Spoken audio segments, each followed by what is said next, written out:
Welcome to Clixed Off, brought to you by Lucky Dice Cafe out of Huntsville, Alabama. Check them out at LuckyDiceCafe.com.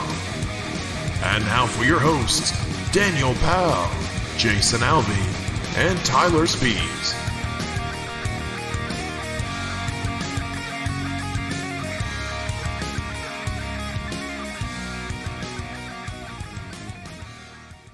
Hey everybody, welcome to Clixed Off today. This is your host Daniel Powell speaking.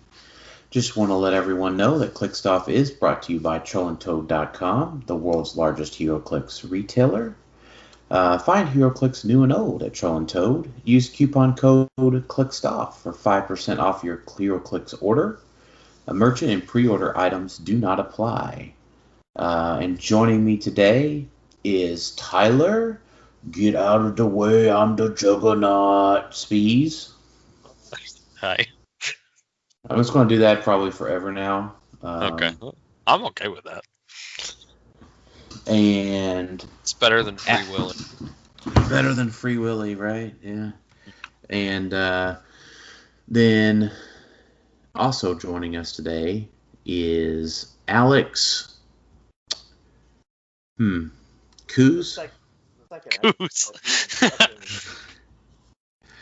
Hey guys, check out the jugs that Tylor has. that was what's his name? Jason. It's Jason. What's his name? The Married with Cooks guy. Jason Collins. Yeah, he messaged me. This was the best message when Juggernaut came out. He said, "Hey, nice jugs." Yeah, you've got to prepare yourself from moving from the Free Willy jokes to nice jugs. Like that's just gonna be it. Well, now it is. Okay. You need to bring jugs of water to like nationals and worlds now. Yeah. To take it to another level. Okay. And paint Juggernaut's face on the jugs. On the jug. Yes. Okay. We're fourth walling this. Yes, this is 3D chess. 3D chess right here.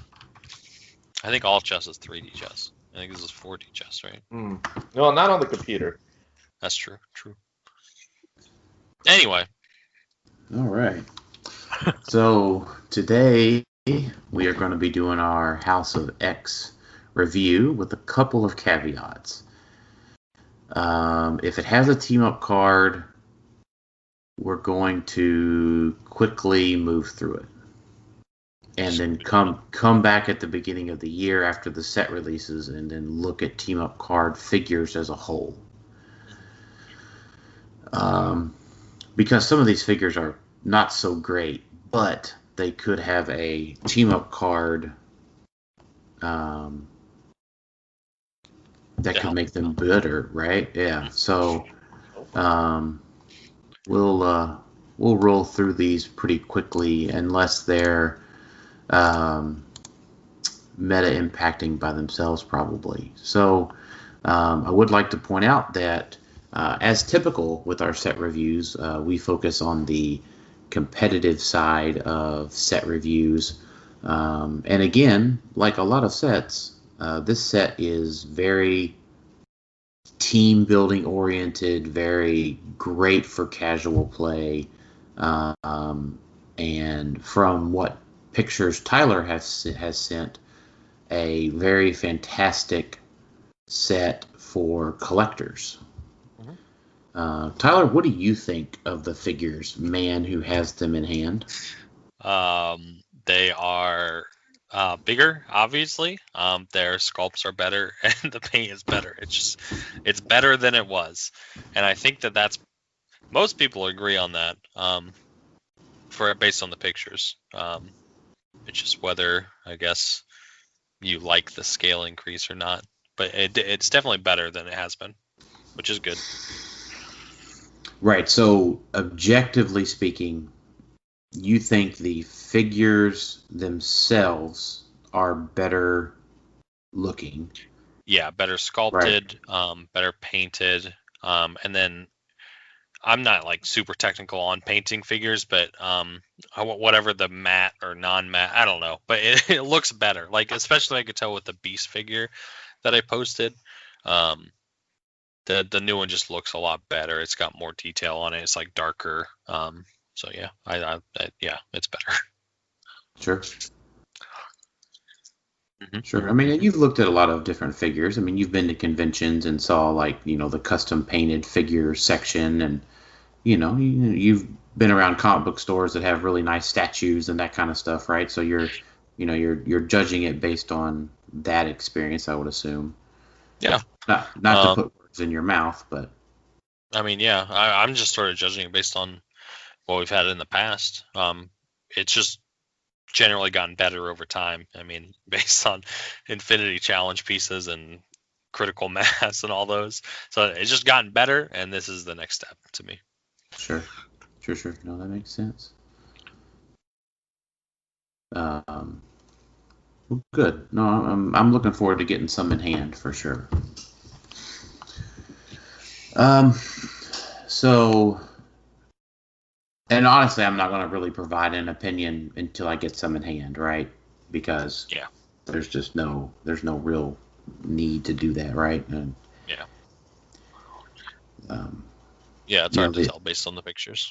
Yeah, there's nothing that a picture can tell me, right? Even Scott Porter's 4K video is not going to tell me what I need to know until I can touch it, right? And I definitely agree with that, because Juggernaut looks way better in my hands than anywhere else I've seen him. Do you guys feel like this change was necessary? Because some people are questioning why they even did this. Why they're changing things now. I don't know if necessary is the word. I think it probably could have stayed the same, and then sales would have stayed the same. But I think it's a good change. So, change in life is inevitable, right? Here comes Thanos, Dan. No, that would be different. He would wipe out half the Heroclix. Yeah, just change. Obviously, a company the size of WizKids is not going to make this sort of change lightly, right? They're not going to do this without a lot of thought and business case and, those sorts of things. So what that leads me to believe is that they see that the market needs this sort of change, right? Because I feel like they're getting a lot of pressure from, this is just my opinion, right, of why it was probably necessary. They're probably getting a lot of pressure from Warhammer, Crisis Protocol. That's true. Yeah. I don't even know the full width and scope of board games, right? But what I do know is that there's an explosion of board games, right? Like, I can't even keep track, right? We can't play that many board games here at the house. I'm in some of these big board game groups on Facebook, and there's just dozens and dozens of board games that are producing really high quality miniatures at a higher price point, and people are buying into them. Now, is it at the same scale as Heroclix? I don't know that personally. But I think that WizKids needs to compete at that level, right? And I think on the low end, there's also a lot of low end figures coming out, right? So as a toy collector, I see a lot of nano figs. They're made out of metal, and they're kind of like the micro machines of action figures. And they're not that great, but they're super cheap. So I can see, at least from my experience, where WizKids needs to up their scale and quality to justify their current price point, but inflation and time has justified a higher price point even. So yeah, I think to add on to your point, one thing I think that's pressured them is themselves, because they've been producing the Dungeons and Dragons miniatures for a while now, like 5 to 6 years, and generally they are, I feel, a much higher quality for sure. than the Heroclix figures.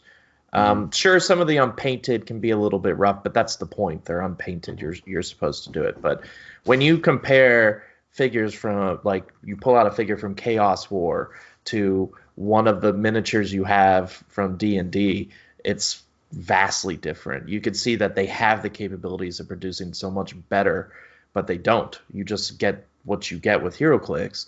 And so I feel like some of that may be that, we don't know how long it took for them to be able to do this. It could have been a 3 to 4 year plan to roll out the machines to be able to do this. And so that might be where, like, hey, we rolled out these D&D minis.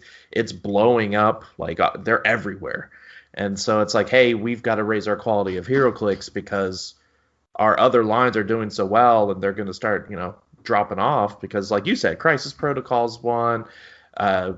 Champions, is that one that has miniatures? I can't remember. But miniatures are getting more popular, and I haven't heard anything about this, but I mean, 3D printers are pretty easy to pick up. If you keep your miniatures pretty simple, I wonder how difficult it would be to pirate them. Like, well, so I think there's two things there. What you might be trying to articulate, Alex, is that, and what I was trying to say is WizKids is trying to bridge the gap between a collectible game with miniatures and flat rarity games, such as your D&D, your Champions, or whatever it's called, Crisis Protocol. They're trying to bridge that gap by providing a higher quality product. And then second of all, 3D printing is pretty awesome. At Gen Con a couple of years ago, I got myself scanned and turned into a few figures, and it turned out really awesome. So, yeah, I mean, remember, it wasn't that long ago that there was the whole counterfeit thing with Nimrods from China or something, right? No, that's different. That was different. I know that was cards. I know that had to do mostly with cards, but no, those were the counterfeit Clix that come from China are people that are stealing them off the line. Yeah. They're not actually counterfeit. They're actually real figures. That's why they don't have the cards. But that's why I'm saying, like, 3D printing has evolved so much that some of these older, more simple figures, you probably could figure out how to duplicate on a 3D printer if you're tech savvy. Because all you need is the model, like, just to draw it up and do the model. Because you can take any dial off of anybody and take the ink off of it and then just reprint. I mean, it's difficult. It's not super easy. I'm just saying that maybe this is another avenue why they're upping the quality, because it is something that people could do at some point, maybe. I don't know. I mean, if someone starts pumping out a ton of I don't know. What's the most expensive figure right now? Right, yeah. Lady Phoenix. If someone can duplicate a Phoenix or a Q, I mean, they're gonna do it. Right. So if it's cost effective for them. So the, I think the issue there, this is a totally different topic, by the way, is a lot of what you have is the gloss, the ink type on the figure is proprietary. It's a secret protected formula, and then additionally the card. So the card stock, the ink, the printer, the gloss is all proprietary and protected. Think of it like counterfeiting money. So I don't think we're close enough to having somebody print up a Q Prime in their basement just yet. But the counterpoint, though, we as Heroclix players, one, we don't have to deal with this, so we aren't paying as much attention as we do, like, Pokemon cards. Like, Pokemon traders know when something, because they're worth a lot more, they get them graded. They know when something is offset. They know when something, hey, this feels a little bit more flimsy. Hey, this foil is not the right foil. But as a Heroclix player, for me, we're so used to, no offense, WizKids mess-ups in the factory, the cross-eyed figures. Like, someone could counterfeit, technically, pump it out on eBay, and I could get it and be like, oh, yeah, I got it. Here we go. I don't look at the card enough to be like, oh, is this a counterfeit card? Does it smell right? Like, So it could be they show up at tournament time with their figure and be like, here we go. And I don't know. It could be something that doesn't happen, but my day job is an auditor, so I look at risks. And so it's like, I wonder what the risk level is of someone counterfeiting things in today's age. And I feel like upping the quality makes it so much more apparent because you see the ripply muscles of Wolverine. It's like, okay, well, that's a lot harder to pull off on an Ender 3 3D printer than it is the professional printers that WizKids uses. So, by the way, so I think that this just leads to ACM and those guys at the national table, like when they check your figures, like taking your figure away from you, like it's a declined credit card, and there's just like a huge a tree grinder, like a miniature version, and like a miniature tree grinder version, and they're like, nope, this is a fake Q Prime, and just yeet it into the tree grinder. The limb grinder, and you just see like a little spit of plastic come out the other end of it, just like brrr. Just have like This is a the like future of Heroclix. super heat lamp or something, so that way they have to Melt watch it. it like melt. Yeah, it's just like, Oh gosh, that sounds dangerous to your health. I think chopping them up is probably safer for the environment. 100 Heroclix players were evacuated the other day from fumes from a melting Q Prime. Counterfeit Q Prime. Yeah. He was found to be filled with carcinogens. Yeah. All right. That sounds like the worst. So I was gonna try to throw in like a listener question here soon, but none of our listeners asked about 3D printing their figures. So Weird. I mean, counterfeiting is such a gray area. Hey, speaking of gray, who's number one? Wow.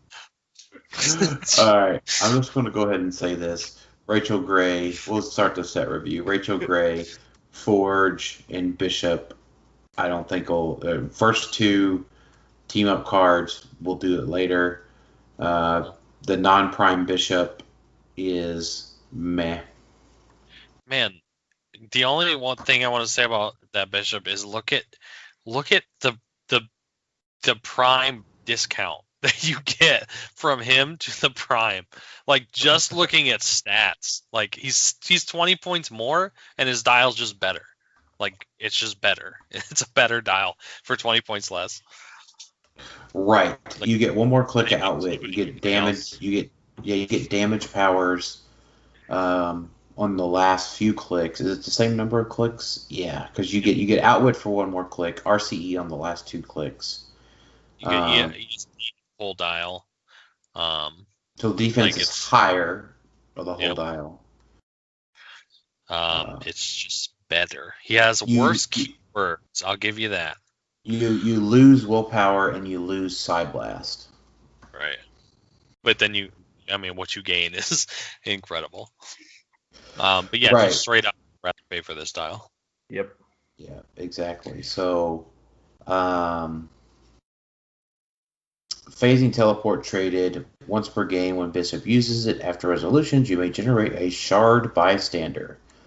So obviously this is what folks are talking about, right? So I guess first question as we look through some of these things is the competitive impact. Spider-Man family is not an option here, right?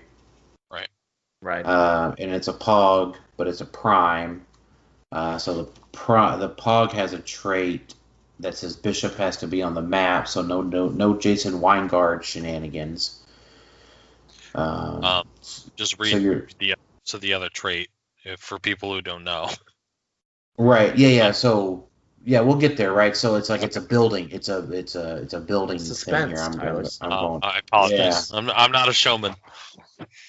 Well, I'm just looking at what additional shenanigans through the tier list we should be adding this to, right? So the Shard Pog has a trait that says opposing characters can only attack characters within 5 squares of themselves. It's pretty good. So it's pretty dang good. So PJ, PJ asked about this character. How meta shifting do you find Bishop to be? Now, we'll read his other two traits real quick. When Bishop attacks 1+ characters with the future or past keywords, or that can use prob, modify attack +2 and damage +1. So now he's 13-4 against any named theme team. No, I take that back. Sorry, that's not right. I scratched that. Yeah. Right. Never mind. Past and or future. Still probably gets like half of the mythic clicks. Well, no. Well, a named theme team can only use prob whenever they're given the token. Right, they're given the token. Yeah, but right. Anyways, or halfway, Captain Marvel, super rare, or it fits a lot more figures than you'd think. There's a lot with past and future, and then obviously prob. Now, don't forget, Bishop could technically be on Spider-Man, but he needs his friend Steve Rogers to make that happen. No, he's not. No. Well, no, he would gain Avengers, so he would be Avengers, not Spider-Man. My bad. He'd be Avengers. The point there that I'm always kind of looking for whenever I say Spider-Man family is, can he be teamed with the double 76 easily? No. Yeah, I get it. In this case, it would be triple Steez, double 76s, and Bishop. So and that's the team. 290 points plus some sort of equipment. Yeah, there you go. Probably wouldn't be a bad team. I could certainly think of worse ones. Go ahead, Tyler. I actually think that this guy is a little overrated. I don't think he'll see that much play. I think he will see play, definitely, and it's obviously a powerful effect. I just don't think you'll see that much play. I think attack within 5 is obviously strong. If it was target within 5, that would be way better. There's not that much in the meta, obviously outside of Batman, that attacks from relies on range that much. And then the scientist fella, Barkley. Oh, that's true too. Yeah. I don't know. I just think he's being overrated. I think he'll be seen some, but I don't think he'll be meta defining. Right, because there's not a lot of things that aren't attacking you within 5 right now. What do you mean? I mean, Vulture. Oh, you're saying that you don't think that his trait will matter to that much. Right, yeah. So when I look at things, right, it's like, does it stop Vulture, right? Now, it's one of those things, right? When we're recording this podcast in December of 2020, if Vulture retires this upcoming year, if, that might make a difference. But we're primarily looking at immediate meta impact, and then we often revisit things as we go through time, right? It hurts Onslaught teams too. Kind of. I mean, they can just phase up, right? Right, but they also rely on you have to get close, because he has you have to be within 5 to attack me. Doesn't he have that? Yeah.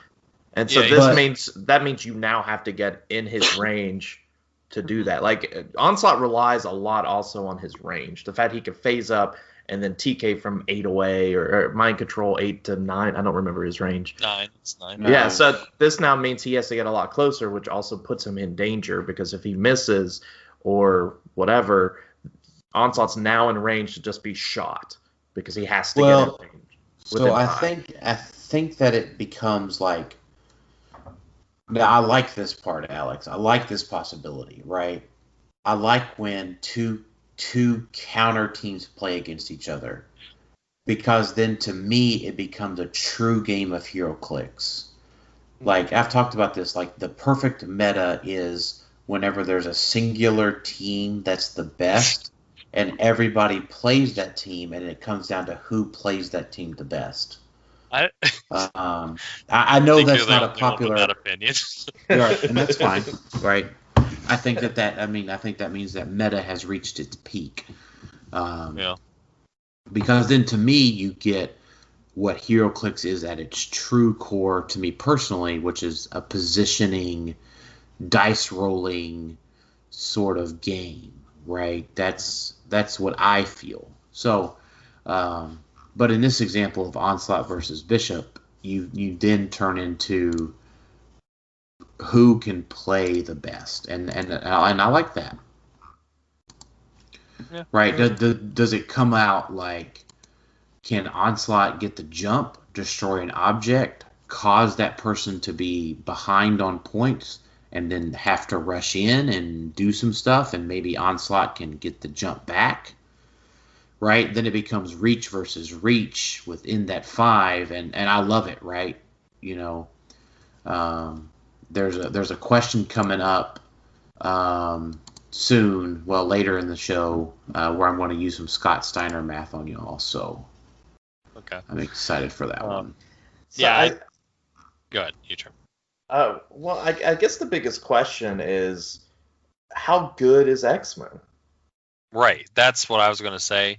This guy's, I don't think he's meta defining, but he does. If there is an X-Men team, he will show up on it because there's no other good X-Men primes outside of Storm, which I think this guy's better than probably. Which we've got a lot of X-Men. We've got like 2.5 sets. If you want to count Regenesis as like half a set, like we've got a lot of X-Men. It's probably one of the most populous named keywords. Period. And I also think it's been close for a long time to being really, really good. So I think that this set could push it over the top. We'll just have to wait and see. But he definitely makes an X-Men team, if you know. Right. It's just whether we'll see X-Men. That's the problem. Because if you think about Dark Phoenix in the meta scheme of things was not an X-Men set. Ultimately, if you think of all the teams that came out of Dark Phoenix, it was Cosmic, it was Monster. What was? Yeah, it was an X-Men. You didn't get like, here's my X-Men theme team coming out of Dark Phoenix. Like all the minis or the standard size figures, very few of them outside of the Danger Room and the Chases were even played or are even played. A lot of Hellfire. Yeah, there's not much. I'll just say the Chases pretty much. Yeah, so it's like we have all these X-Men figures, but they're just kind of Now, do we have enough in House of X, which we're going to review more? That's the question. As we're going through, let's keep thinking about, when we look at a figure, is this added to the next X-Men team? Because the last one we got was Blackbird. So what's the next X-Men, or Wolverines, either one? What is the next X-Men team? Because it seems ridiculous out of 2.5 sets that we don't have a decent enough one to play competitively. Right. Yeah. Either that or just someone at WizKids just really doesn't like X-Men. He's a human person and he just doesn't like mutants. Right. So I'm going to go ahead and just give you my hot take early. I don't think we get it yet. Ooh, okay. As far as X-Men themed team winning another major event like Blackbird did. Okay. It's definitely not as obvious as when Wolverine and Blackbird came out. It's not as obvious of a team, so it'll have to be worked out. I think right. So then the little bit of Scott Steiner math is right. Obvious meta is obvious a lot of times these days, and very few people can consistently play not obvious meta against obvious meta. Additionally, not obvious meta is very, very hard to play, even for those players at a national worlds type level for a 16-hour day. Mm-hmm. So that, to me, makes it very hard for it to be worthy. I think one exercise people want to take away from this before we wrap up Bishop is sit down with the top 10 list from Rock Online Worlds or the recent Nationals and see how many of those teams are affected by a global indigo battery, which is Shard. Like how many of these teams are actually like significantly affected? So the winner, obviously, Adam's team, well, he's got Vulture, so he's fine. But what about the other teams? that made the list. I don't. I mean, we don't have to do it. I'm saying the people at home. No. I'm with you. I like this, right? I mean, I think there's very little to talk about a lot on this podcast, right? From our typical, set review, right? Just to give people kind of a spoiler alert, right? But like if I scroll down to your, oh man, where is your? All right, so there's your top 8 and their pairings. Okay, here's the teams, right? I'm not going to go into super lot of detail here, right? So obviously Adam's team wasn't affected. Majorly affected. He wasn't majorly. We'll right, say not that. majorly affected. I agree, right? I mean, Vulture could still go off a lot of these times, right? Yeah. Even though it's a minor piece on his team. So Punisher, War Machine, base teams. I mean, it just reduces range by 2. So, I mean, it affects it, but it's not critical. Right, but I don't know. Punisher War Machine teams live on the fact that they barrier up and they hide and then they shoot through blocking down the road. So this means they actually have to get a decent amount closer, which is not the gameplay. Closer. Which is not their gameplay. Their gameplay is chilling in the back, sending out paparazzi and just... Like, that's what I saw being played by multiple people. So it's more of a laid-back, not super aggressive team, and Indigo Battery inhibits that a bit. But I say Indigo Battery, I mean Shard. She's basically Indigo Battery, so that's the only reason I keep saying it. No, I'm with you.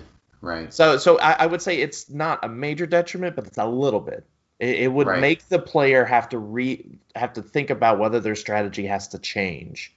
Because they can't just go for easy pot shots because they're losing some distance that they would normally have. And can they afford someone to get up closer?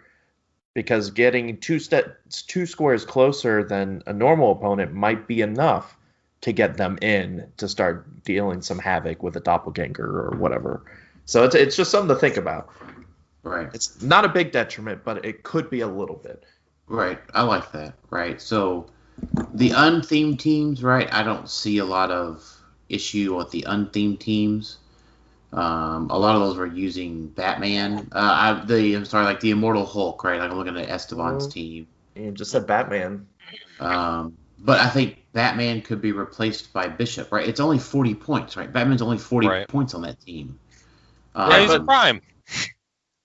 Yeah, so I mean, they're not relying on Batman, right? Like, it's not that big a deal. Some teams are, though. So, I mean, some teams are not relying, but they're like, okay, I'm playing a close-range team. Batman's going to make sure they don't get too aggressive so I can move my people up there.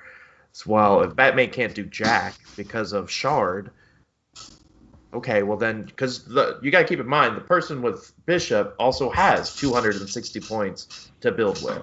So I understand you could easily switch him out with Batman, but Batman versus Batman isn't an ideal matchup. Like, I would rather play a Bishop versus another Batman than a Batman. No, I'm just saying you just swap out Batman with Bishop. On the Immortal Hulk team. On the Immortal Hulk team. Oh, I see what you're saying now. Yeah, I would just say, so, I mean, does Bishop, I guess if Bishop sees a lot of play, then that's another hindrance to Batman?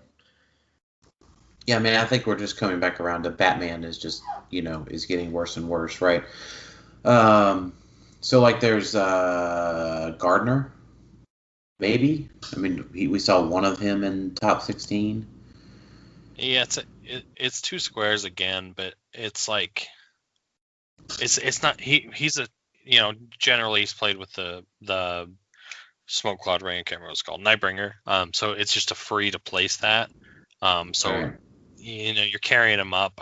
It does decrease your range by 2 again. So it's a small hindrance, but I mean, robots is not affected in general, right? I mean, they have Magneto with 8 range, but they're typically trying to pulse you with Exo anyways. I mean, it is a little bit because their mobility isn't amazing. They don't have a ton of TK to move. Like, they could get Magneto up there and he could pulse wave, but he usually has support. And this means you just have to get a bit closer. No, they totally do. They pulse wave you in your starting area turn 2. I know that. What I'm meaning is usually you pulse wave, but then you have Sinister not far behind, or you have other pieces not far behind, but you're gonna have to devote a little bit more to make sure Magneto gets closer. I don't know. It's not. They could probably mitigate it. The thing is that this is a piece people are gonna have to mentally prepare for. Yeah. Because you could sit down and have your grand scheme of how you're going to play, and now suddenly you have to keep in mind you have to be within 5. It's just like what happened during Sealed, X-Men, and Dark Phoenix. If you weren't prepared for Mojo, if you weren't prepared for Onslaught, anybody who had that behind the curtains or whatever it was called, you struggled because you keep forgetting you have to be within 5 to attack. And so if you're not mentally prepared for that, Bishop could be a big play. It's just the mentalist players are going to be prepared. So, yeah, I think that's the ultimate thing with him. He's not a gotcha piece, but if someone's not prepared, he kind of can influence the game that bit to throw someone off their heels. Right, and I think the thing is that the Shard Pog is also Vulture bait if you're not careful. Well, at Vulture team, you just don't bring her out, right? Or you just use her as like an alpha strike attack. Yeah. Yeah, that's true. I mean, in general, too, Prime Bishop is not Vulture proof either. Yeah, he's Vulture food. Yeah, he's Vulture food. For sure. Yeah. Wolverine, meh. So with Till team up cards, I like Wolverine. I'm a big fan of the Canadian bastard, so. Yeah, I like this Wolverine. He's a solid figure. Absolutely. Psylocke, not even going to talk about her because she's likely to get errated. If she doesn't get errated, he's in modern. we have all of 2021 to talk about her. So. Yep. Is this the one? Is the common the one? Is it? I thought it was. Yeah. This one says correct. Once per turn when she uses either and hits. Oh, after resolutions. Well, this is even the worst Psylocke to even talk about then. Yeah, I feel like it's the uncommon Psylocke. Yeah, so it doesn't even matter. Yeah, it's the uncommon. We'll get to her. All right, we'll get there. Well, I'll repeat what I just said in, I don't know, a few minutes. Cypher. So someone mentioned how terrible Cypher was. What? I like Cypher. I don't know. Someone mentioned it, right? I think in the questions. Why is Okari mentioned it? What dial is the biggest disappointment of the set, and why is it Cypher? Oh, I don't know what Cypher does in the comics, but this dial is really good for a common, especially. Right, 35-point barrier is a good thing with Perplex and TK. And sidestep equipper with the mutant CIA thing, right? No, he just got improved movement, or is that improved targeting? Improved targeting, hindering, and characters. I think that's wrong. I think it's 6 range. I think Realms has that wrong. I'm pretty sure. I could be wrong. Yeah, I don't know. So I don't think he's the worst style of the set, Kari. His barrier thing's pretty cool too, because you're guaranteed to knock him into a wall if you're using barrier. It's free. Right. Well, knockback would have to be determined from his square, right? So you couldn't necessarily. You could knock him into a wall or barrier, but yeah, just being able to knock back characters like that is huge. Yeah, I don't know if maybe he just means based on what he does in the comics, which again I have no idea. Yeah, I'm sorry. I'm sorry, I don't know that. I think the dial's fine, right? He's incredibly intricate to the comics, but yeah, 35-point TK or barrier, perplex, sidestep, equipper. Yeah. I'm in general okay with that type of dial. His main downside is he just has all X-Men related keywords. No generic. It's just all X-Men related. So you can't pop him on a Cosmic or just a normal team, which makes sense because he's not really any of the other generic keywords. He's on X-Force and X-Men and a Hellion and all that New Mutants. He's not really like a soldier or a civilian. I don't know. There's no like generic keyword that honestly I don't think would fit for him. Right. So it's a good dial for 35 points though. He also has X-Men team ability, so he can heal too. Yeah, I'm down. Yeah. Sunspot. He has Charge and Pulse Wave. I want to skip him. Sage. She's a worse Cypher. Beast. She's got leadership. She's got leadership, so an outwit. Leadership might be for something, but yeah, I agree. Not for 40 points. Beast has got a team-up card. We'll come back to him later. Havoc's got a team-up card. We'll come back to him later.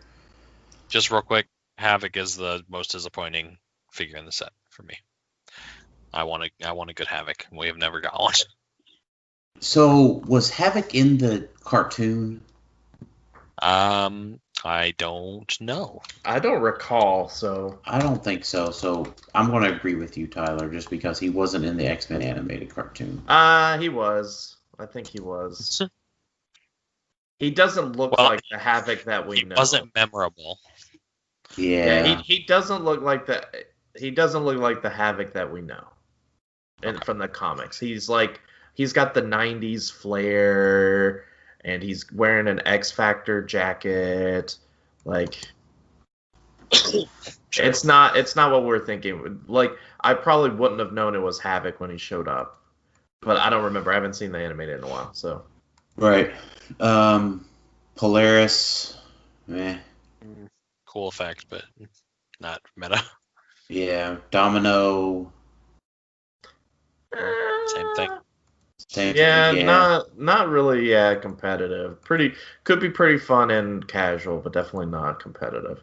Right. So Shard, I just want to go ahead and say this, because Bishop had this trait. When Shard is targeted by a ranged attack after resolutions, choose one, heal one click, or she can use RCE until the end of your next turn. Mm-hmm. Okay. I might be a little blunt when I say this, but for 45 points at 5 clicks, whenever she's targeted, if she gets hit and doesn't roll super sentences, she better be gone. That's fair. And she's a 19. Yeah. She's a 19 from range, though. I mean, it doesn't matter. If you want to go into this whole I'm going to use RC, do all this stuff, right? You better be ready to delete that shit. I know. I'm just saying it's when she's targeted, not when she's hit. So, No. I agree with you, right? But before me as a player go to say I'm going to target Shard, whenever I say that, it better die.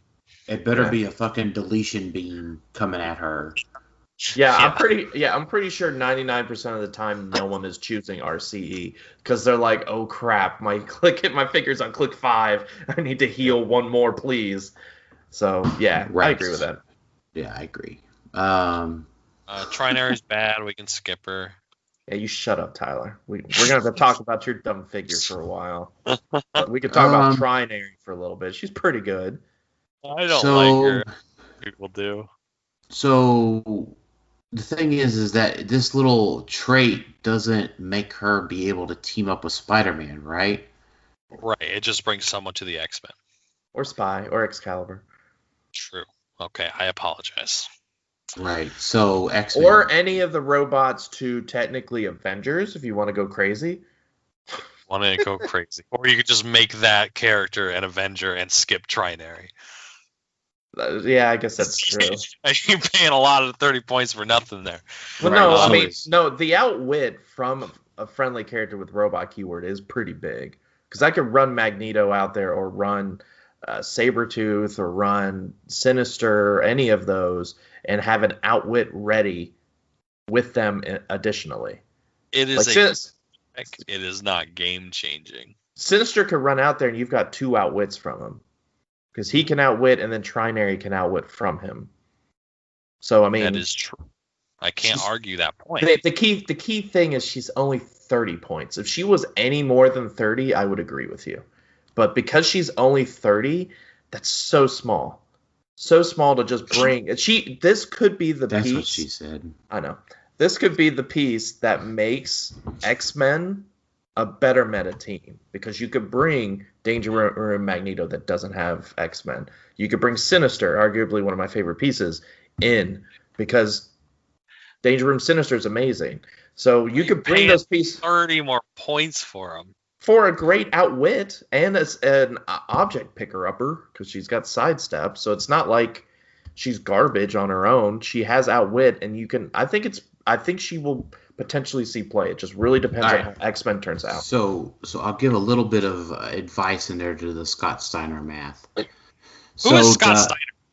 So Scott Steiner is a wrestler, and one of his famous promos involves him talking about how, and I'm paraphrasing here, so I don't know exactly, but his promo is paraphrasing how much of a percentage of a chance that he has at whipping your ass. And Kurt Angle ends up with like a 12.46 chance of whipping Scott Steiner's ass that next week. Got it. So it all becomes again, you have to run X-Men theme by. So I'll just go ahead and do this, right? Because PJ asks what theme do you think is consistent for Jubilee? How much theme do you think is needed for Jubilee to be consistent? Right? So consistent means that you need to win map 50% of the time. So if you're looking at map winning 50% of the time, you need to beat the other themes that are currently out there 50% of the time. So if you look at your highest level themes, you're talking about the scientist dude, Barclay, being at an 11. Of course, he's Spider-Man family now, right? So that's 9 to 10. So can you get your X-Men family up to a 9 or 10 consistently? Doesn't look like this set's going to be able to do that, because you got to be able to 50% of the time beat that. So 50% of the time, you're not going to be able to beat the higher themes. So you got to be able to beat the low themes 50% of the time. And you're only going to be able to do that probably 30% of the time. So I don't think that you can do Jubilee consistently, because you got to look at what your average of even themes are versus your higher themes versus your non-themes, and average those kind of all things out in your head. Probably somebody like Adam could do it all mathematically. I can do it like Scott Steiner. In this case with Trinary, you're looking at saying, okay, I want to add to my X-Men theme, which is not quite good enough anyways, and as far as the theme goes, but then I want to add another 40, 50-point robot onto that. It doesn't count towards theme, but I got a really cool outwit effect, but then I'm just playing theme to not play theme, and it doesn't really matter. My answer is 7. Yeah, because you also have. I understand that you have the teams that have an 11 theme or whatnot, but you also have a lot of non-themed teams. Unthemed. Yeah, so you have to throw that into the equation. No, but I'm also but there's also a lot of teams that are 6 on 6, right? So that's not consistent. That's 50-50. So you're talking about 50-50 of 50%, so 25%. Right, but how much are you factoring in the non-theme teams into this? Because 100%. If non-theme teams I'm 100% calculating in the non-theme teams to my 50-50 calculation. Right, but you're planning for worst case scenario, and you could. That's fine. You could plan for worst case scenario, but no, I'm playing for consistent, which is 50%. Right. Okay. Fine. 51%. We can talk about Jubilee later, because I don't know why you're making this point, because X-Men is probably not the keywords you're going off of with her, because she has monster and mystical, doesn't she? Oh, well then, yeah, okay. So Trinary sucks. That's different, because I was thinking about pairing Trinary with Jubilee and right. So we could talk about Jubilee a little bit later. I don't think X-Men's the way to go. I'm just saying, we talked about with Bishop saying that we don't know if X-Men's there. I'm trying to build up pieces that may make X-Men there. Trinary has potential. Sure, it may not. It's not game breaking, but it's at least something to be like, hey, maybe this could push X-Men somewhere. I don't think the X-Men's weakness are small support pieces. I think they have enough of those.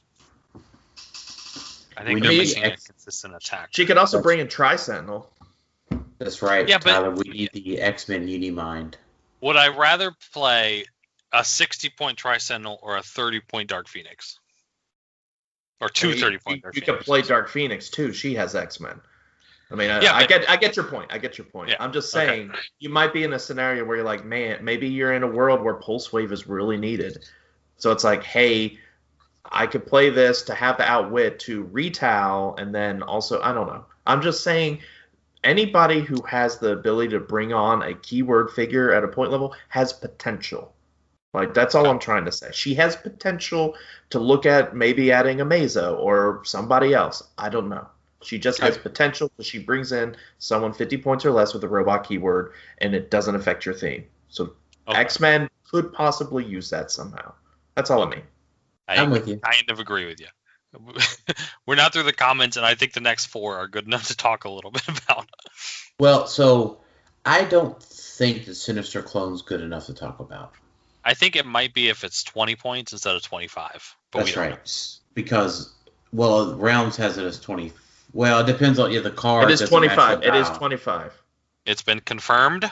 Yes, you go based off of the card. You don't go based off of the figure. It is 25. Okay. Then, yeah, he's Right. probably not good enough. He's not Maybe- good enough. Yeah, I mean, Scientist has better filler with better support powers. Marauders, okay, somebody might wow me there. And then, unfortunately, Battle World Other just is not quite good Didn't enough, right? They don't have their Unimind, right? Now, if Witch Queen LaFay, or whatever her name was Battle World Other, then I could see it.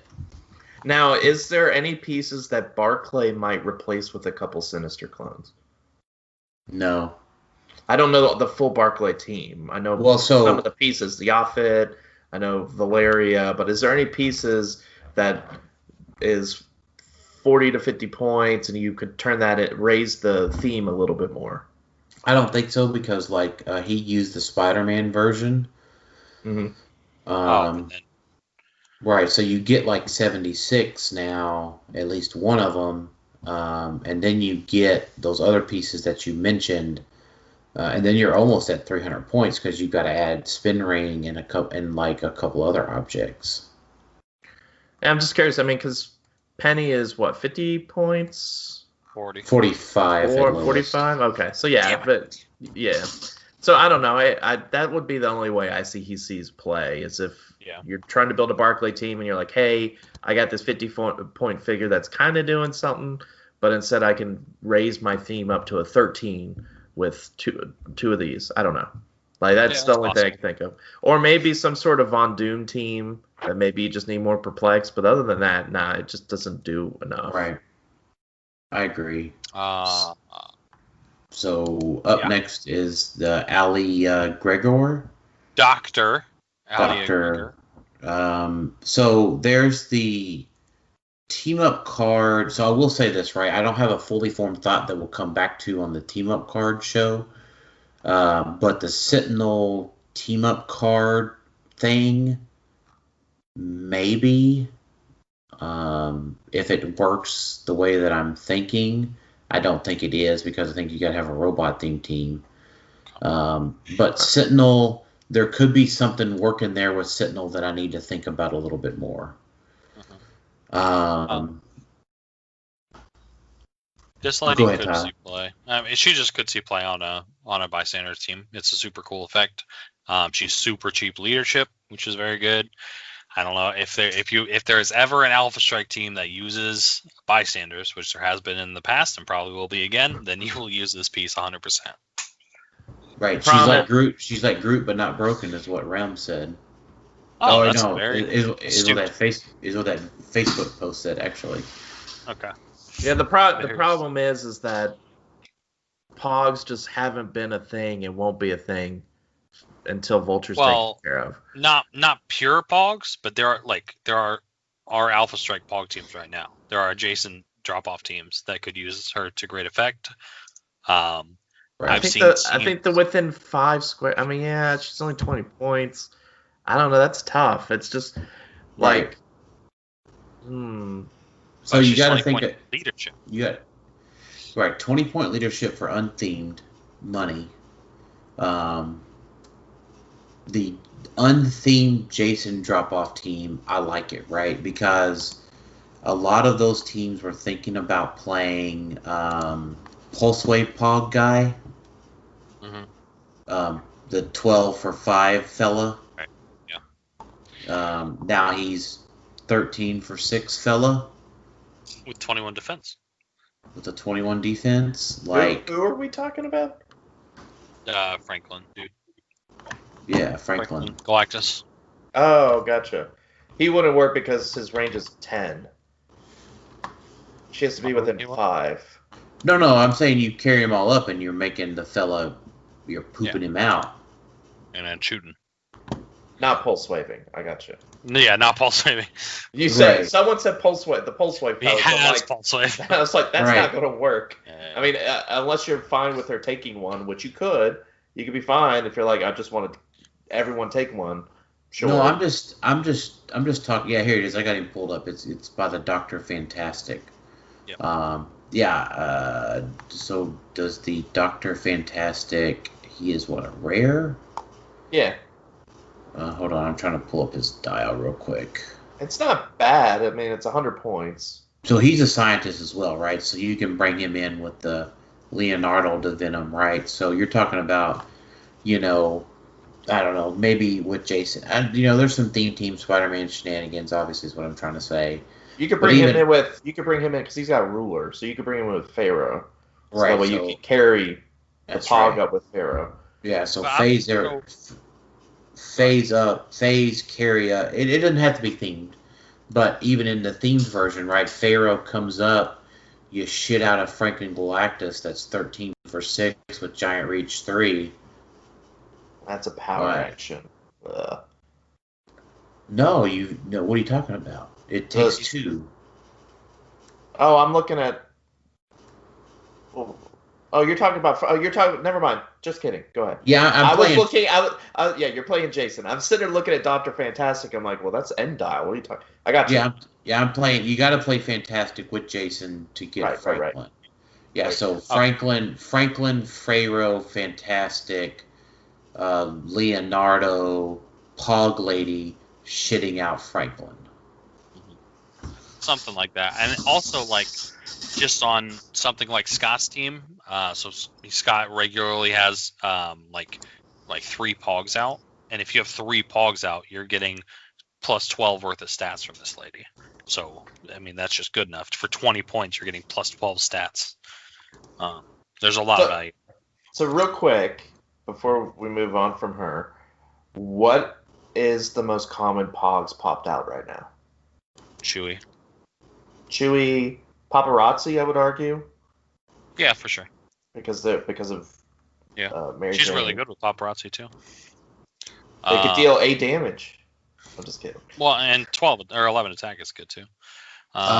Them being able to deal damage is not inconsequential either. Definitely not, for sure. And the fact that this gal will pump up damage is huge. Mm-hmm. Because you think about all of the things that modify stats. Damage modification is valued so highly. I think, Tylor, you talked about that earlier this year. Mm-hmm. And for 20 points, the fact that she just gets that out as a +1 to damage, that the potential upsides is higher than any other 20-point piece, bar none. It's crazy. Just trying to think if there's any bystanders we're not thinking of that could benefit from this. That could be a later thought, but yeah, we can revisit her. I mean, but she's definitely fantastic for a common. Maybe we'll do a bystander section. Yeah, let's move on. Ooh, I like that. Medusa, that could be fun. Yeah, okay. Let's keep moving on. Elixir. He's I like the concept of just like a super healer, but he's probably not good enough. Yeah, I wish that he had a generic keyword. Unless, and I want this to happen, there's some way where you can build a team around having the X-Men keyword work really well. Like that would be cool. And there's stuff in this set that could do that. It'd be cool. And you'd have to also build around the Krakoan revival thing, though. I think that makes him over the edge good. Like his support is cool, but I think adding that's the thing. That's the X factor, if you will, is that we don't. That was totally not planned. We don't know how good Krakoan revival is. True. Yeah, we'll have to wait and see. Yeah, that's a big question. I think I'm going to have to play some more test games over the next 2 months with Krakoan Revival. Yeah, for sure. Before I can say conclusively, because it doesn't feel strong enough, but it also feels like I don't want to miss out on trying it better. Yeah, because there's really good figures with it. So.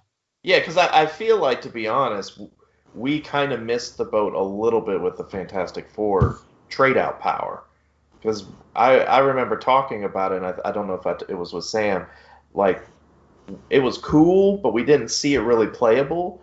But it did end up seeing play, and it is still seeing play. Not maybe in a pure Fantastic Four team, but it is something that's like, okay, it's on the table. So now I know I am hypersensitive to this, where it's like, hey, this is a new mechanic. WizKids has consistently been doing good things with new mechanics. So is this a good mechanic? Is this something interesting that's not just kind of like, oh, yeah, it's the Spider-Verse thing, okay. But it's like, because if it's good, then you can have an argument that Elixir and some of the other 5 have potential to where it's like, I'm going to rely on this because I get all these added benefits from the 5. So what I would say is we're not going to say Krakoan Revival is bad yet, or that it's good yet. Corsair, nothing exciting. Pirate. Golden Skull, let's go. All right, Cyclops. No, it's a cool power. I was like knocks people out. Yeah, we have a lot better Cyclops. Yeah, Cyclops, Marvel Girl has team up cards. Forge for 30 points is neat. I wouldn't even swell, maybe. Well, he has Scientist and Soldier. So I could see him fitting on Barclay. Possibly. Yeah.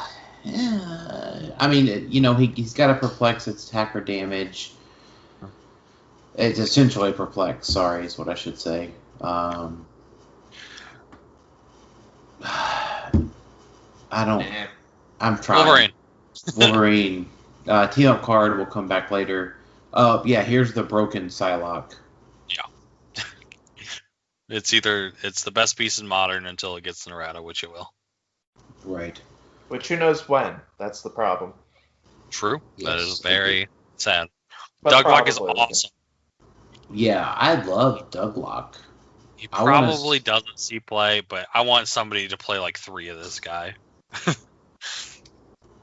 Mm-hmm. That's it. He's just a fun piece. I like the design. Is there any sort of, like, you got Flash?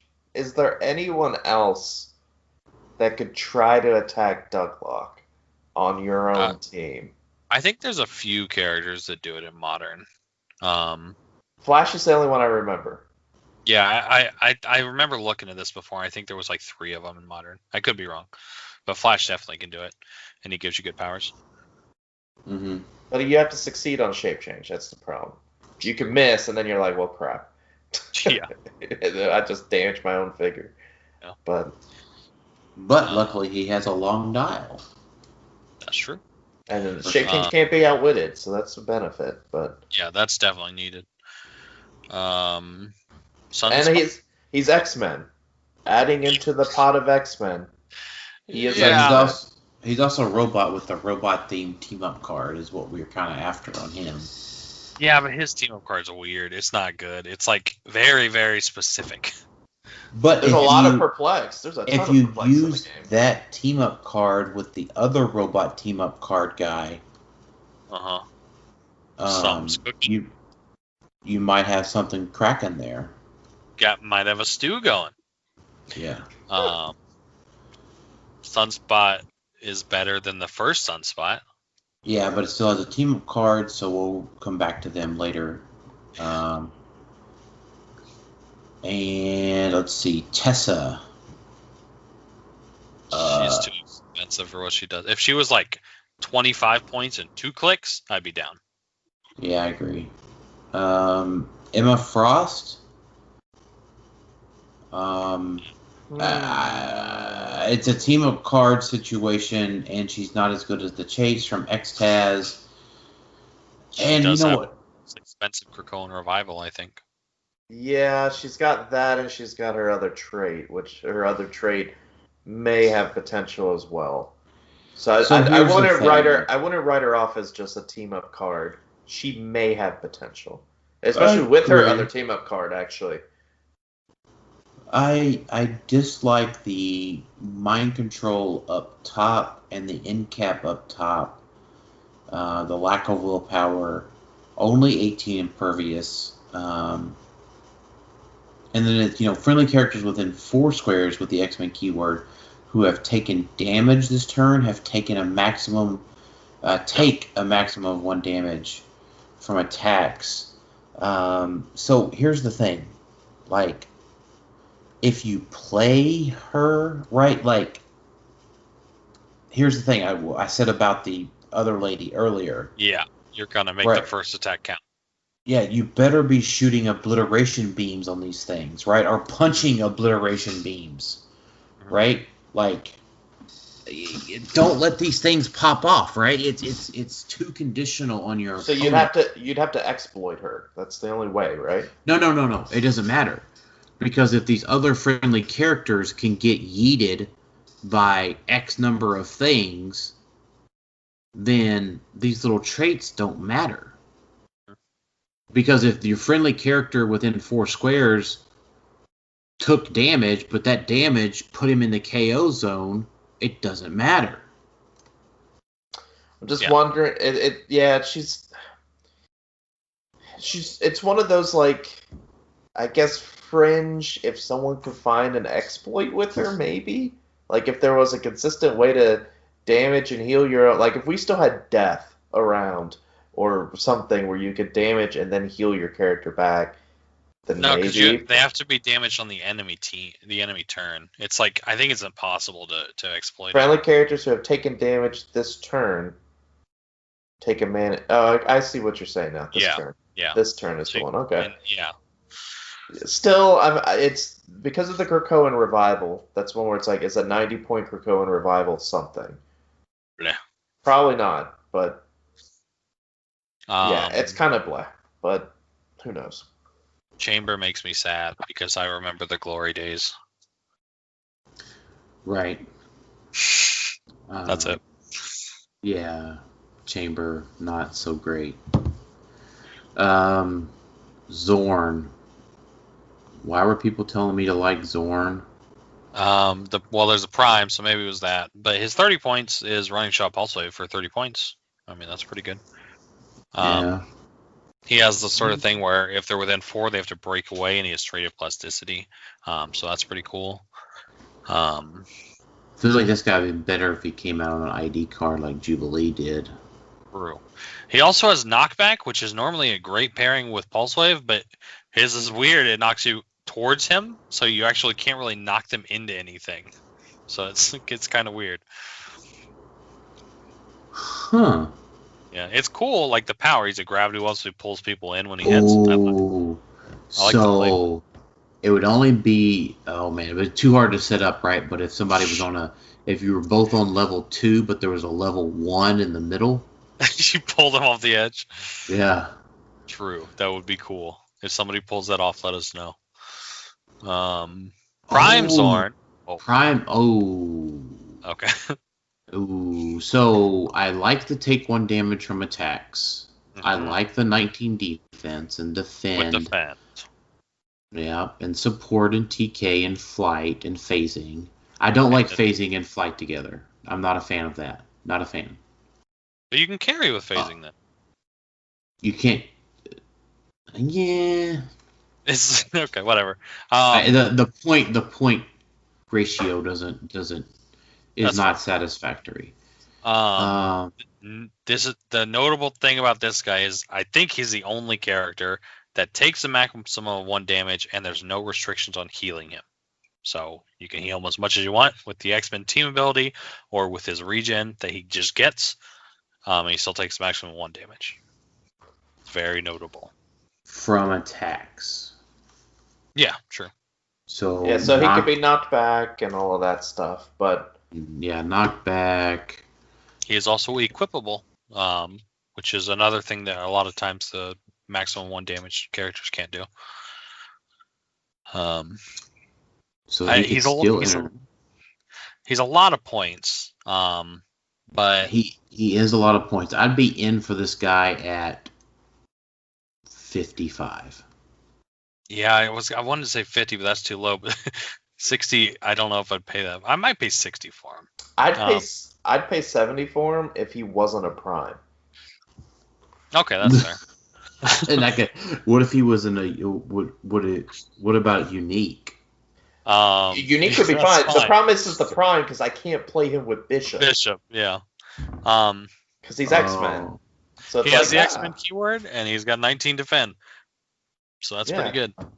Yeah, and I like that he's kind of like I activate, like I'm in safety mode, and then I'm now going to take 1 damage, and now I'm just going to run up and shoot you. They can't ignore him. And also, if you wanted to do something like, so turn 1, you use TK or carry somebody or whatever, and then turn 2, you take a free damage, use Running Shot, Pentatonic Blast, ignore your willpower, and push him back onto the 19 defend, so you get that the next turn too. Sort of best of both worlds. Yeah, he's got some flexibility. The problem is, for me, is he's a prime, and that limits my other prime choices. That's fair. That's my only rep with him. I like him at 70. Sure, he could be cheaper, but design. Yeah, I agree. Moira X. I think she's bad. I don't think she's worth it. It's the design's cool based on like the, her past lives and all that, but I don't think she's ever good. So, I think she's good enough. I think so too. You guys are nuts. I think she is for another figure down the road that we're going to talk about. Right. I mean, I think she's good enough by herself, right? So if you just push her onto Click 2, you're talking about something for 75 points that takes 5 instances of damage to hit, has a 19 defense from range with super senses. Mm-hmm. That seems fine. Yeah, I don't think so. She doesn't do enough. She's not threatening at all. You can make her a herald, can't you? No, she isn't a standard. That's right. The others are standards. They just can't be equipped. Right? That's yeah. Yeah, I just don't think she's completely ignorable. Like, completely. She also doesn't get willpower until her 4th click, which is annoying because you can't keep pushing her. Maybe I just have it in my head that I'm sort of stuck while I'm comparing her to like what the Joker was, and because it's similar, she can't die. She's just a hindrance, but it's nowhere near the same. Well, yeah, she's not calling out ADs or whatever, but she's for an uncommon. I think she at least comes into the you have to think about her because she is scientist, she is past. She can get, brought into Spider-Man family too. Yeah, it's just a little hard to comprehend all the power she can use, like by click 3, because we're so used to looking at the different clicks individually and then thinking, oh yes, I could charge, but she's also got super senses, ESD, and combat reflexes, and exploit and support. Like, it's hard sometimes when you get to the later clicks to think, oh yeah, she technically has all these powers.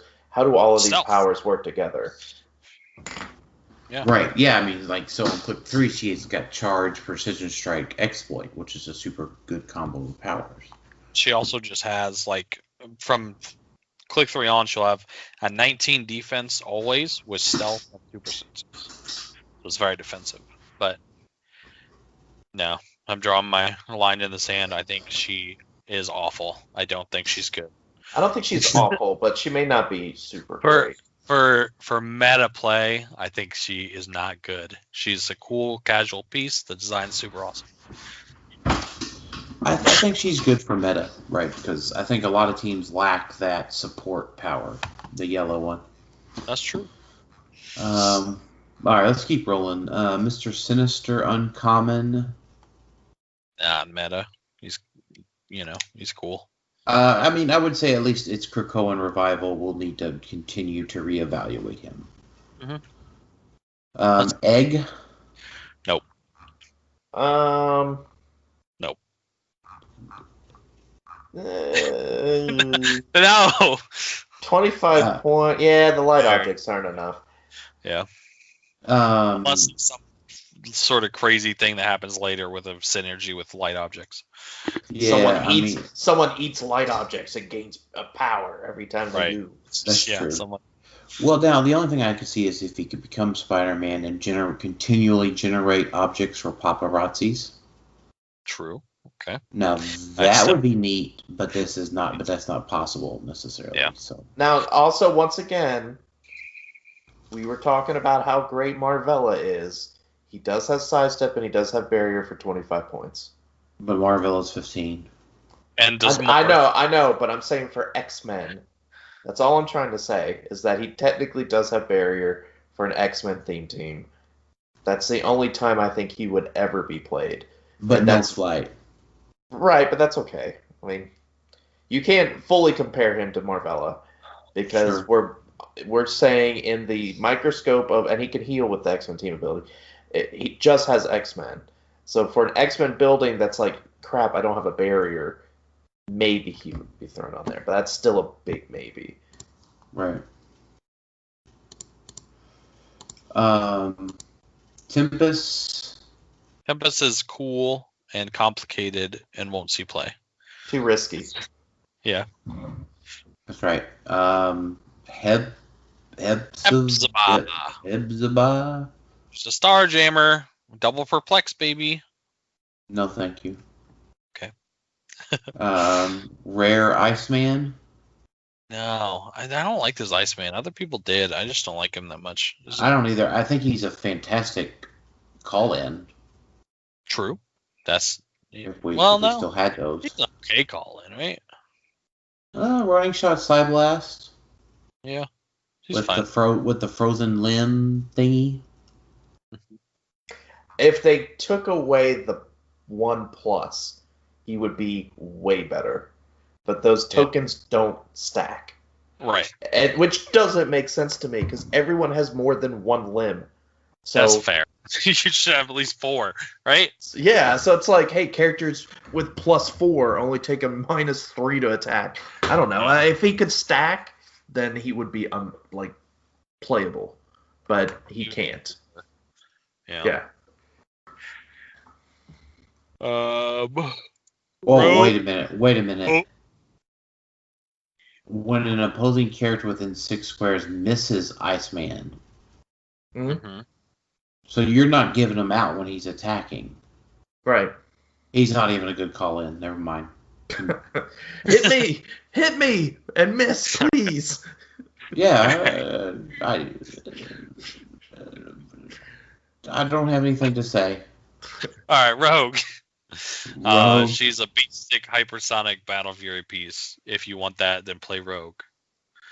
Vulcan. One day we'll get a good Rogue, man. I want a powerful Rogue. There's just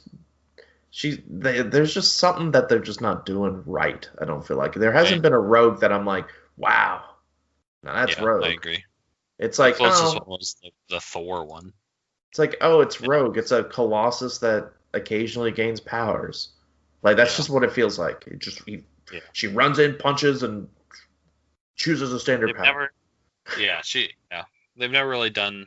I don't know if you can even do it because it's accurate. It's just not exciting. Right. I mean, that she had Miss Marvel's powers at one point, didn't she? So. Well, she has Ms. Marvel's powers in that. That's right. But I mean, like, yes, I know what. Yes, okay. Vulcan. The rare Vulcan. Kind of. Oh, we're skipping the regular one. Oh no. No, the rare. Yeah, I thought you said Prime. Yeah. Yeah, the rare one is not that great. I don't think. Doesn't he have he has hypersonic and then he can attack again, right? Hypersonic speed when Vulcan uses after resolutions, he will make a close attack targeting a character hasn't been hit this turn. That's pretty cool. He's got decent stats. He gonna die though. At 75 point, he gonna die. Yes, he is a glass cannon. At 140, he gonna die. Yeah, he's not. Yeah, the defense is weak on this one. Yep. Yes. Prime Emperor Vulcan is really the best Superman style we've ever seen. Wait, so it makes sense, right? Because let's talk about that first trait. Pulse Wave, traded Pulse Wave. That's awesome. Just has it all the time. Yeet. Emperor Vulcan can reduce penetrating damage and has protected Pulse Wave. So you're right. It's the best Superman dial that we've ever seen, right? The problem with Impervious has always been that you can Psy Blast it or outwit it. Oh yeah, either one of those. Yeah, this guy is a hard shell. Nothing gets through him in the game except for Black Widow, who can just Not does she? No. Yeah, she says you don't have protected outwit.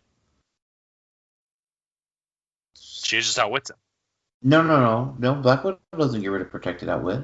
She gets rid of powers that aren't paired on your dial. Yeah. No. She doesn't just turn off all your traits.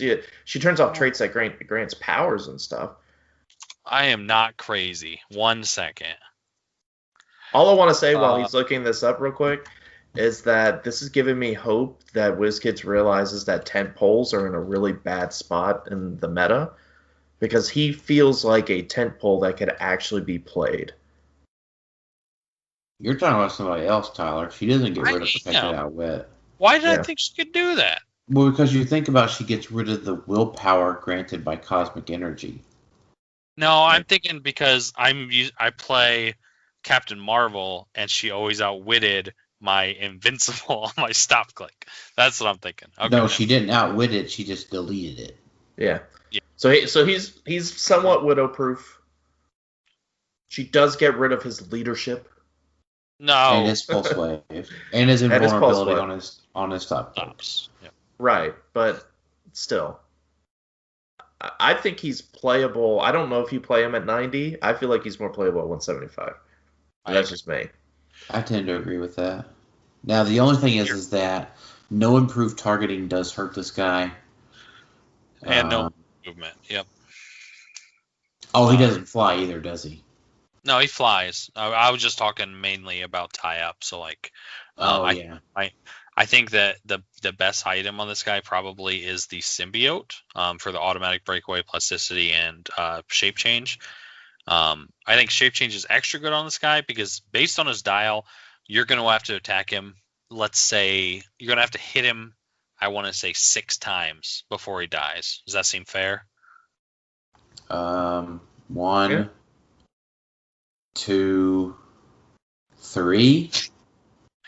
No. So 3. Yeah. So 3. Okay, so we're assuming that, like, if you assume that he doesn't hit the first one and you hit him for 5 on the 19, that puts him to a stop, right? Then what are you hitting him for? Yeah, you're not hitting him to the other stop click. No, you're not hitting him. You're not dealing this 7. This is a Unimind world here. Hold on, let's see. 1, 2, 3, 4, 5, 6, 7. You have to deal 8 damage. 8? Yeah. Juggernaut can do it. Okay, so minimum 4. I'm going to say on average 6. So just putting a shape change on that is going to increase that by a lot. It's going to give you, 2 to 3 more attacks. Sure. So you're not feeling the soul gem? I am not. Just because you could pulse wave and then just heal back up. You can heal. You can heal. That's true. The ability to not be locked down by like some stupid pog with plasticity is too much for me. You can just pulse wave the pog and then heal. Right. Yeah, but there's targets you want to not waste an attack on. Just pulse wave and kill everybody and then heal. Okay, if his entire team is around you and has one click left, I agree that is the right item. But I could be wrong. That's just my personal opinion on the item. But this guy is playable, but he has some weaknesses you have to overcome for sure. That's right. But not a lot of weaknesses that recent team tent poles have had to deal with, is what I'll say. He's a tent pole you're looking at. You're like, that checks a lot of marks that we've been looking for a tent pole recently. But now the problem is that there is some stop click hate in this set that we're coming up on soon. So just keep that in mind. Only 175. Like, that's a golden area. Anything above 200 is bad, I feel like, tent pole wise. 175 gives you a lot of figures to play with. That's right. I don't know much about Rachel Summers, like in general in the comics. I don't even know whose kitchen is. Right. I feel like we just have not got a good Rachel Summers. The one in Genesis wasn't bad. The whole TK thing, wasn't she the one that had the TK after moving, or she could TK twice, or? Yeah, but it wasn't good. I don't care enough to remember. That's right. So this one's probably the best one we have, if that makes it any better. Right. It's one of those dials that gets stronger as you get hit, but it's not good for the meta. It's not good for the meta. Unless you're the Hulk. That's true. Hulk dials can make it work. Sometimes. One Hulk dial has made it work. One Hulk dial, yeah. Yeah, one. Storm? This is a crappy Storm. I don't like this Storm. Yeah, we've gotten so many good Storms for 85 points lately that we're spoiled. I could do a whole episode on Storms, and I don't think she would make it very high. No, she'd probably be near the bottom. She has toughness. I don't know why she has toughness. And then, like, her special thing, you have to hit somebody 2 turns in a row. Like, hopefully they're just dead at that point. She's got a team-up card. We can talk about her later then. True. Talk about her She's got later. at least one.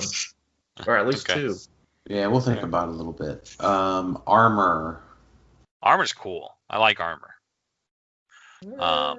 She's 45 points with 2 stop clicks.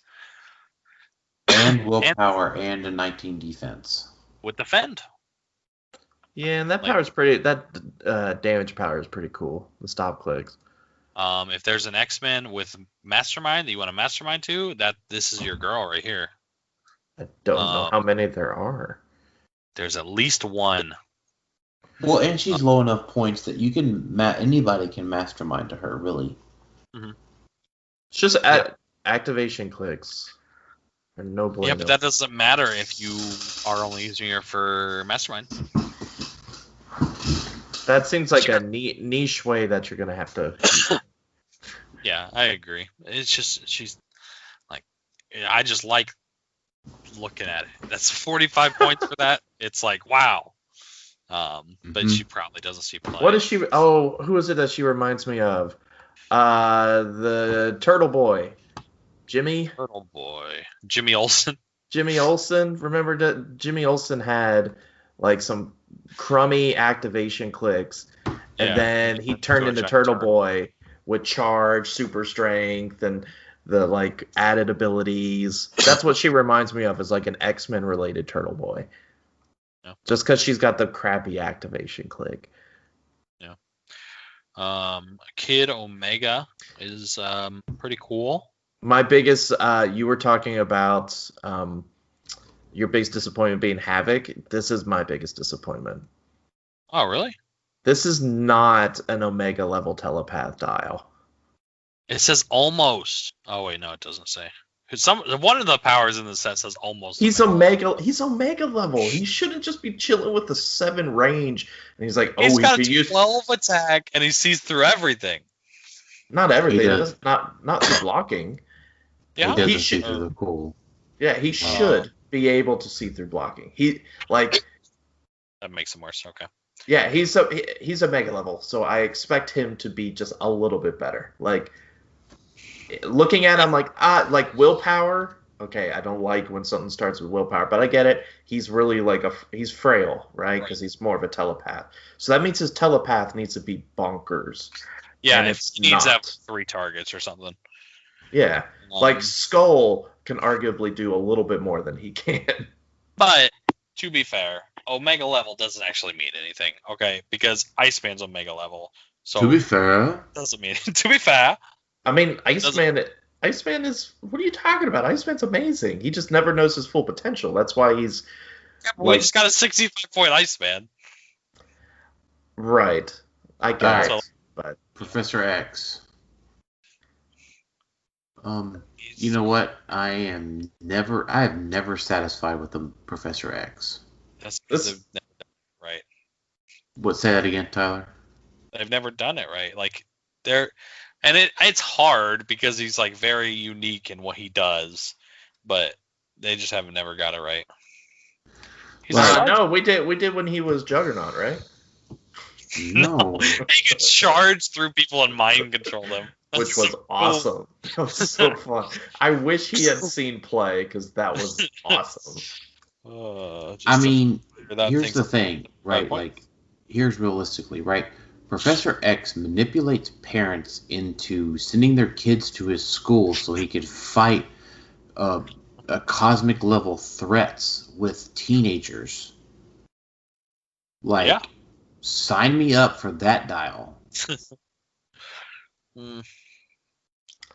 Bartering for it. Yeah, this guy. It's too expensive. So I do have a question though. So he has a trait called bartering pharmaceutical breakthroughs for Krakoan sovereignty. Free, choose an opposing character, not on its starting click. Never mind, I answered my question. Continue. Right. Yes, if they're played at a lower point value, that's still their starting click. I thought that you could just do it even if they were on their starting click, and then I'm like, well, that's pretty cool, but they can't, so it's dumb. Right. Yeah. I mean, the thing is that WizKids is doing a great job of closing up a lot of exploits, which, just it makes things rather just sort of pointy and clicky, right? Like, we're not mixing stuff around because there's nothing to mix around here. I will say, though, if it did read that way, he would be playable. Yeah, probably. Because you could shut down Retail at that point. Right.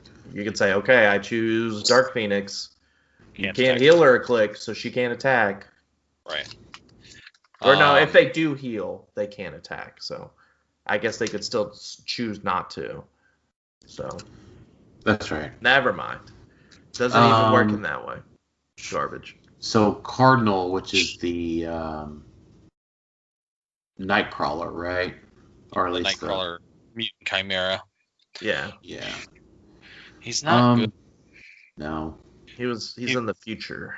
He's too hard to activate, and he starts with 0 damage, so he's useless until you activate him. And then even when you activate him, he's not that great. He's just fine. That's right. You got a lot for nothing. So Magneto, we've talked about on previous episodes. The fantastic guy.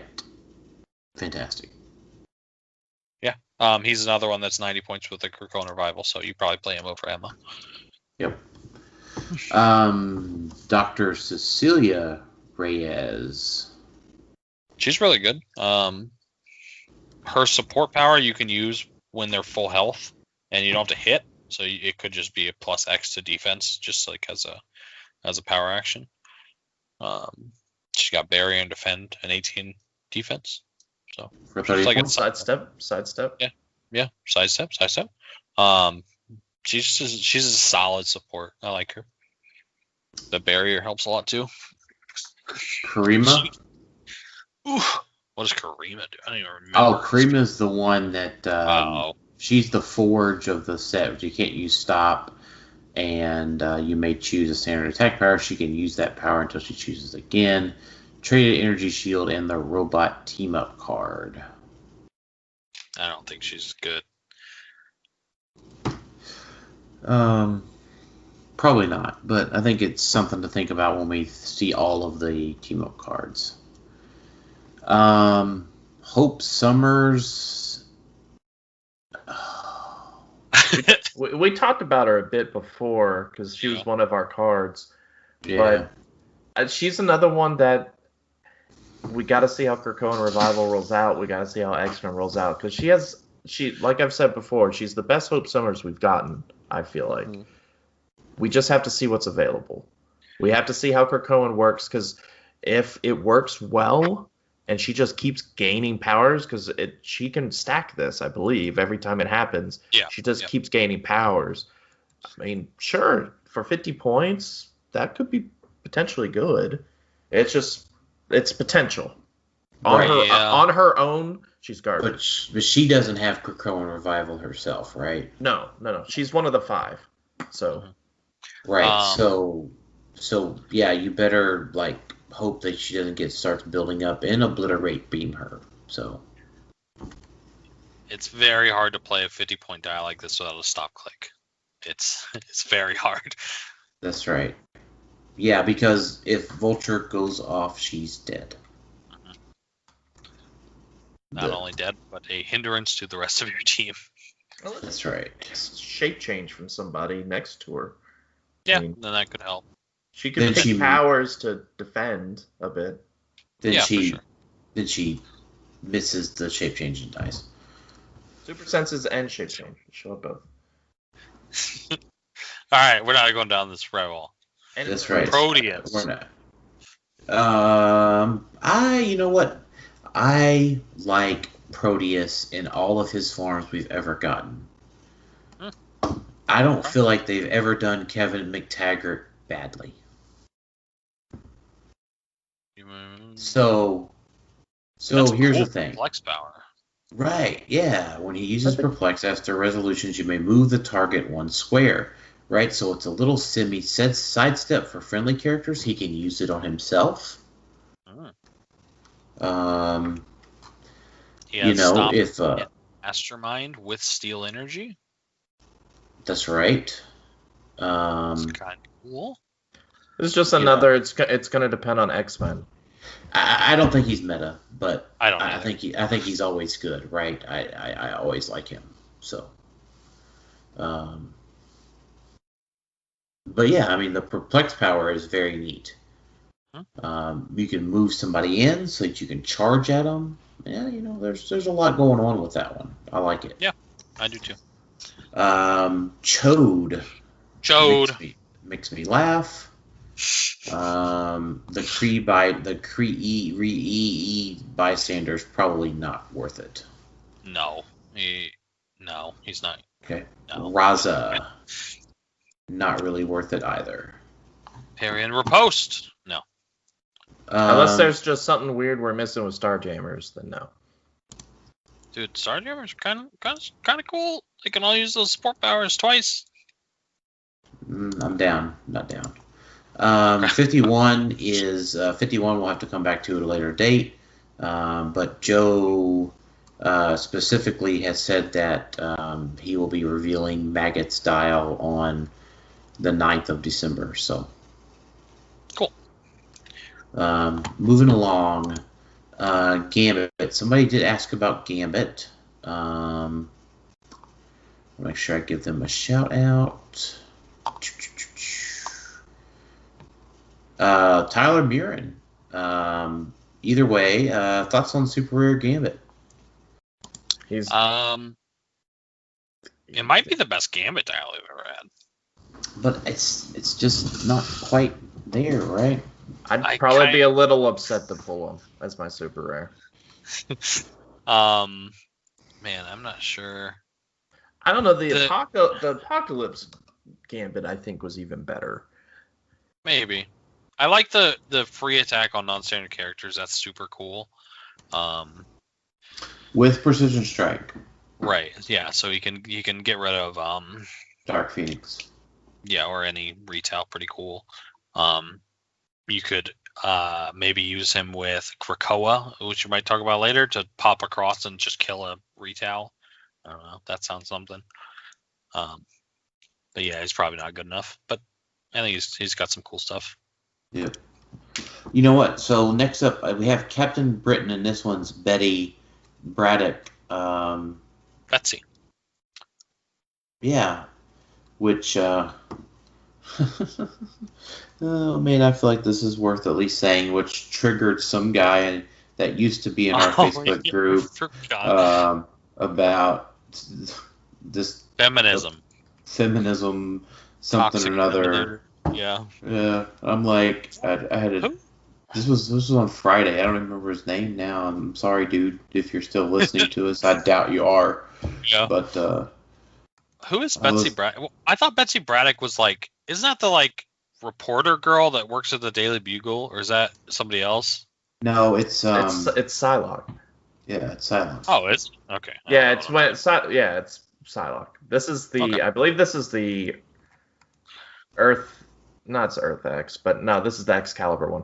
Yeah, this is because I think in this one, her and her Psylocke that we saw the Quanon or whatever her name is, they split. And so that's why she's more Betsy Braddock, and that's why she's more Captain Britain, because she's related to Captain Britain. Hence the last name Braddock. Is there anything that says Blades is a minimum 1 damage? It's minimum -1 your printed damage value. Brian Braddock is her brother, the normal Captain Britain. So it's a minimum 2 even if you use this? Oh, it would be. So she's going to deal 2 damage if she hits no matter what. Because she has exploit. Wait, what? Her Blades thing. Yeah. Yeah, so you're always going to do at least 2 damage. Because of Blades is how it reads. Yeah, I think so. That's kind of cool. And she's got exploit, and then they could have I would just always pick -2. So every time you hit with her, they have -2 to stats. That's pretty crazy. Right. Probably not good enough, but well, so I like that there's a 30-point mystical leadership. Okay. Yeah, I can see that. And I think that might be worth it. I hope you're wrong, because that's sad. But if it is, then yeah. But it's also mystical outwit, leadership. Yeah. A flyer with willpower. There's a lot packed into 30-point dial there. I don't think 80. Outwit, so she could outwit the 290-point Amazo. That's the counter we've been waiting for. You're not wrong. So Juggernaut can charge in and flurry him. That's right. Yeah, but I don't think she is worth talking about outside of that. She could be a leadership for this next gal. Yeah, so Jubilee. So we're moving right along here. All right, so we talked about kind of the theme for Jubilee on X-Men. Monster and mystical, right? So this one comes down to, we all know how to theme fluff monster and mystical at this point. Right? This is not new for us. We also know that you can't do it. Yeah, because of Vulture. And Batman. They both just crap on the whole thing. Oh, yeah. So let's just assume that that's not a thing. So the thing that might tip this in the other favor is if Otherworld's a great map. So it's King Arthur's Castle, isn't it? Yeah, I think it is. Oh, so we already know that it's a big wide open. It is a good map, yeah. But it's an outdoor map that Batman just yeets everyone on. Yeah, it's not a good map for protecting her or her fluff. I mean, it's got a bunch of elevation. But that doesn't stop. That doesn't stop Vulture. Oh, we're talking about the fluff. We're talking about the fluff with the. We were. He said it was a good map for it. I get you now. And even if you get it off, she's obviously a great 50-point piece, but I don't think it's crazy enough to merit the restrictions on getting the activation, if that made sense. Yes, I agree. Unless there's another otherworld map. Which there might be. I mean, we don't know. Yeah, we don't know yet. So, what is there some combo you could do with her and the Fates? To do what? To build theme. Well, there definitely still, be her Fates. Yeah, but that still comes into that's a Vulture problem. Right, I know that. I know it's still a Vulture problem, but we were talking about Batman also. So the concept that for those who weren't following along, we were talking about fluffing with Wendigos. Which is a problem with Batman. But if you switch it to Fates on Otherworld, it's not as much of a Batman problem. Well, I think you still. It's just a Vulture problem. I think Vulture's a larger problem than Batman, though. Right. But we also have to assume. I mean, Vulture's going away at some point. He retires this year if they do the retirement. So he's not here forever. There's about 3 ifs in that statement, but I agree with you. I know. I'm just saying, like, okay, could you technically theme fluff enough with Dr. Fate to make it work? I don't know. And then even if you do that, let's say you do it, you're not only playing one Jubilee at that point. You're going all in, right? You're playing like 3 Jubilees. Well, if you do 2, you have all the enhancements, and she has a 8 range. Yeah. So you got all the TKs. You got unlimited actions at that point. Not really, but you know what I mean. Yeah. Like, I mean, she's hitting for 7. Rain. It's one of those. I feel like this falls into like the Barclay scenario. Like someone could find some sort of combo that maybe works when they win map, but it's not Wendigos. I don't think you could do with Wendigos because Batman's not going away. Like I don't think he ever goes away until retirement in 2 years or whatever. Like what would you pay for that dial normally? 75? Maybe? I don't even know if I saw that dial at 75, I would think it's fine. But I don't think it would be bad. So she becomes a colossal. No, a giant. Never mind. Yeah, giant. Okay, we're good there. Okay. Yeah. I wish she became a colossal. Colossal stamina is huge. I do like removing terrain remarkers. I think that's more. I think that's better than her attack ability. Yeah, because that's the thing that like she's just a good dial outside of that. That's the thing that like I don't know sets her apart kind of. Right. And that damage power is only if she's on top dial after your 5th turn. Or the Otherworld map. Yeah. That's what I'm saying. I don't think even if you find a way to consistently easily do that, I don't think it's worth the team that you have to build to do it. I could be wrong, I guess, but I think it's just very, very niche. Someone may make it work, but I don't know if it's gonna just win it all. So I agree. So Kate Pride is more Krakoan Revival. She's awesome. I love Kate Pride, actually. I do like that she generates a Perplex Pog for Jason as well, and the Energy Exploding Lockheed. She's also a great taxi. The themes with Jason. Yep. Or X-Men. Yep. Yeah, she carries 3. She has Perplex and Prob because of the other thing. Her movement power, is her trait? Yeah, her trait. Comes straight and disrupt illegal drug shipments. Friendly characters with the Hellfire, blah, blah, blah, blah, blah. Can you steal energy? I don't know how relevant that is, but there you go. When she moves through an equipped opposing character after resolutions, roll d6, 5 to 6, that character unequips their equipment. That is very good.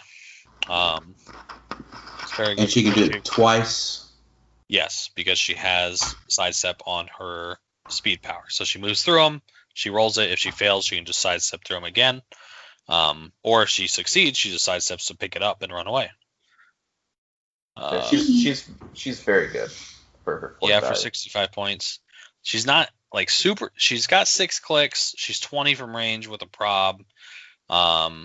She has stealth as well, so she's not super squishy.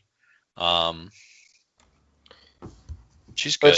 But she's your point to get Krakoan Revival to happen because she has the trait. So, and she's just good enough without it. She's probably your Krakoan Revival gateway into Hellfire Club if any of them have X-Men. I think she may be. Yeah. Well, Jean might. She may not. But but she's a gateway into that. Like she gives you Krakoan a potential, because that's the other thing. You have to have someone that has this trait to even do Krakoan. So that doesn't even matter because they have to be lower points. So Jean and Emma aren't worth it. That's true. Does it have to be standard character? It does, right? Friendly standard, yeah. You can't bring it back Dark Phoenix. That'd be sick. But the key thing is that you have, in order for Krakoan to work, you have to have the trait. And out of all the people we've talked about with the trait so far, we haven't really been thumbs upping any. Yeah. She's the first one I'm thumbs upping and saying she's a taxi. She has a lot of support power. She pops out a Pog with a perplex and the sidestep flight, so could go pick up your object. Not a heavy, but a light object. And I mean, taxis are always great. Think of Spider Pharaoh. Sees a decent amount of play. Well, Kate's kinda in that boat. So yes, she's Spider Pharaoh-esque. Yeah, because she brings support, does some extra stuff. Mm-hmm. Yep. Yes. I agree. That's a now great you way could to put it. Someone could argue, well, Lila Cheney's still around, but Lila Cheney only does the one thing. Kate brings a lot of extra things to the pool. It's too cold for a pool. It's 25 degrees here. It's about that here too, I think. Okay, Nightcrawler. All right, so here's the thing. I think this is a very accurate Nightcrawler dial, but I am very upset that we're not getting a meta Nightcrawler like Ben Chung designed 8 years ago. I'm kind of agree with you, because that's the potential of Nightcrawler is the Ben Crawler, but to be comic accurate, he never actually does that in the comics. He more does this, so this is a more accurate representation of him, even though as meta players we would prefer those middle clicks more, but this is probably an accurate representation. So is there anyone that could take advantage of his movement power? I was trying to think of it, and none that I can think of. It's just so not broken that it's just a move and you come back. I don't know. And none of the keywords. Well, no, pirate. Is pirate one you could get Spider-Man on? Yes, technically. Martial artist is. Yeah, it's martial Viking. artist. It's Spider Viking. Yeah. Spider Viking does pirate and warrior. So but Spider. Which one is martial artist? Spider Ham. Spider Ham has martial artist, and he actually attacks for free. You know what? I just realized that he doesn't have hypersonic top dial. How did you just realize that? Yeah, it's a white power. No, wait, what? No. He doesn't have hypersonic top dial. Right, I know. I'm saying it's because there's a white power there. Yeah, it's phasing. There might be a combo with Spider Ham. Spider Ham attacks for free. Dudes, yeah. He doesn't have hypersonic top dial. Oops. He is a support figure. Yeah, who cares? He can move 24 squares in one turn, technically. It's pretty good. Wait, what? Because he moves back. Oh, you mean technically he moves up and back. I get you. Yeah. I think senses. He gives super senses to friendlies. He is an comic accurate Nightcrawler. And All right, so is there any Spider-Man family that has any sort of attack for free without a costed action? Probably. There's so many. Because that's what he's useful for, right? Is that he comes in, drops you in because you carried, and then he goes back to where he came from. So he's technically is, but I would rather just play an actual taxi that does stuff like a Spider Pharaoh. You bring him up, he sits there, and he buffs you. You know, I don't want my taxi to go back. Yeah, but you can boop him back, and he just has to have line of fire to give the super senses. But I don't want my taxi to go back. I want him to stay there and do stuff. That's right. Right. If he was 50, then I would be I think he could be playable. Once again, he's got the Krakoan thing, which could does have the Krakoan thing, which could be big for him because I think they appear next to the person who has Krakoan revival. I think that's what happens, right? Turn it to the starting click and place them adjacent to a friendly character that can use his trait. So technically, if they die, they can pop back next to him, and then he could just carry him back up and boot back. So he literally does what Nightcrawler does. So yeah, I agree with that. He is very comic accurate. I just don't there might be some fringe teams that can make use of that. Like Spider-Ham just screams at me because Spider-Ham is one of the underappreciated figures from Carnage set. Yeah, I agree with that. And so he's one that I don't think we fully scratch the surface of his potential. And so if Nightcrawler can literally, and on theme, bamf him in there, come back, and then Spider-Ham just wails, and then someone tries to attack Spider-Ham, he rolls super senses and boops back over to... I'm saying that's not as good. Well, no, he wouldn't because you have to have the X-Men keyword for the Krakoan revival. But No. I'm saying because of his super senses ability. He grants super senses, and then if they make it, they go back. I don't know if it's immediate, but they go back to him. When they use it and succeed, after resolutions, place them adjacent. But you have to have line of fire to the enemy as well. There's no. No, you don't. No. You don't have to have line of fire. Oh, but only if, you never mind, you do. Yeah. There's nothing here. I don't think there's anything here. I would always just rather play one of the 10 better taxis that just do more things that aren't conditional. Yeah, all right. That's potential. All right, you're right. I want to move us along then. Glob Herman. The only thing I want to say is that I will own 5 globs after he goes down to $5 a piece. He's a super cool sculpt. I'm a little upset that he's... I'm just reading words and being mad that these words don't correlate with other words.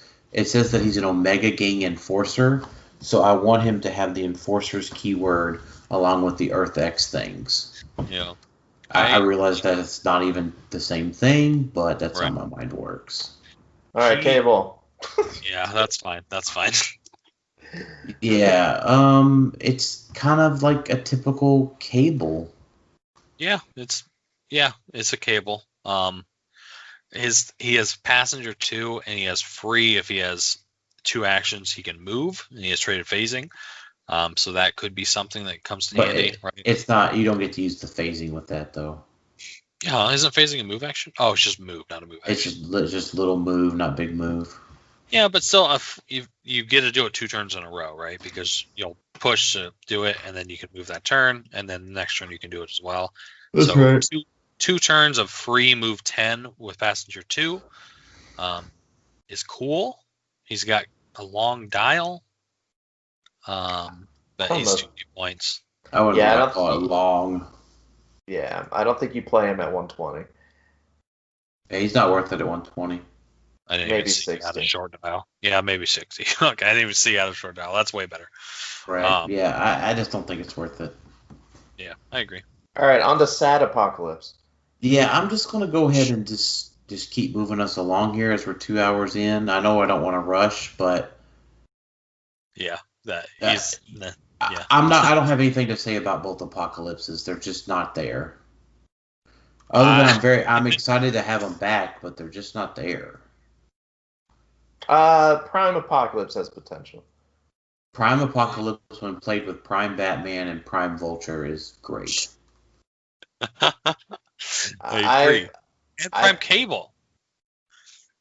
You mean Bishop? Yeah, whatever.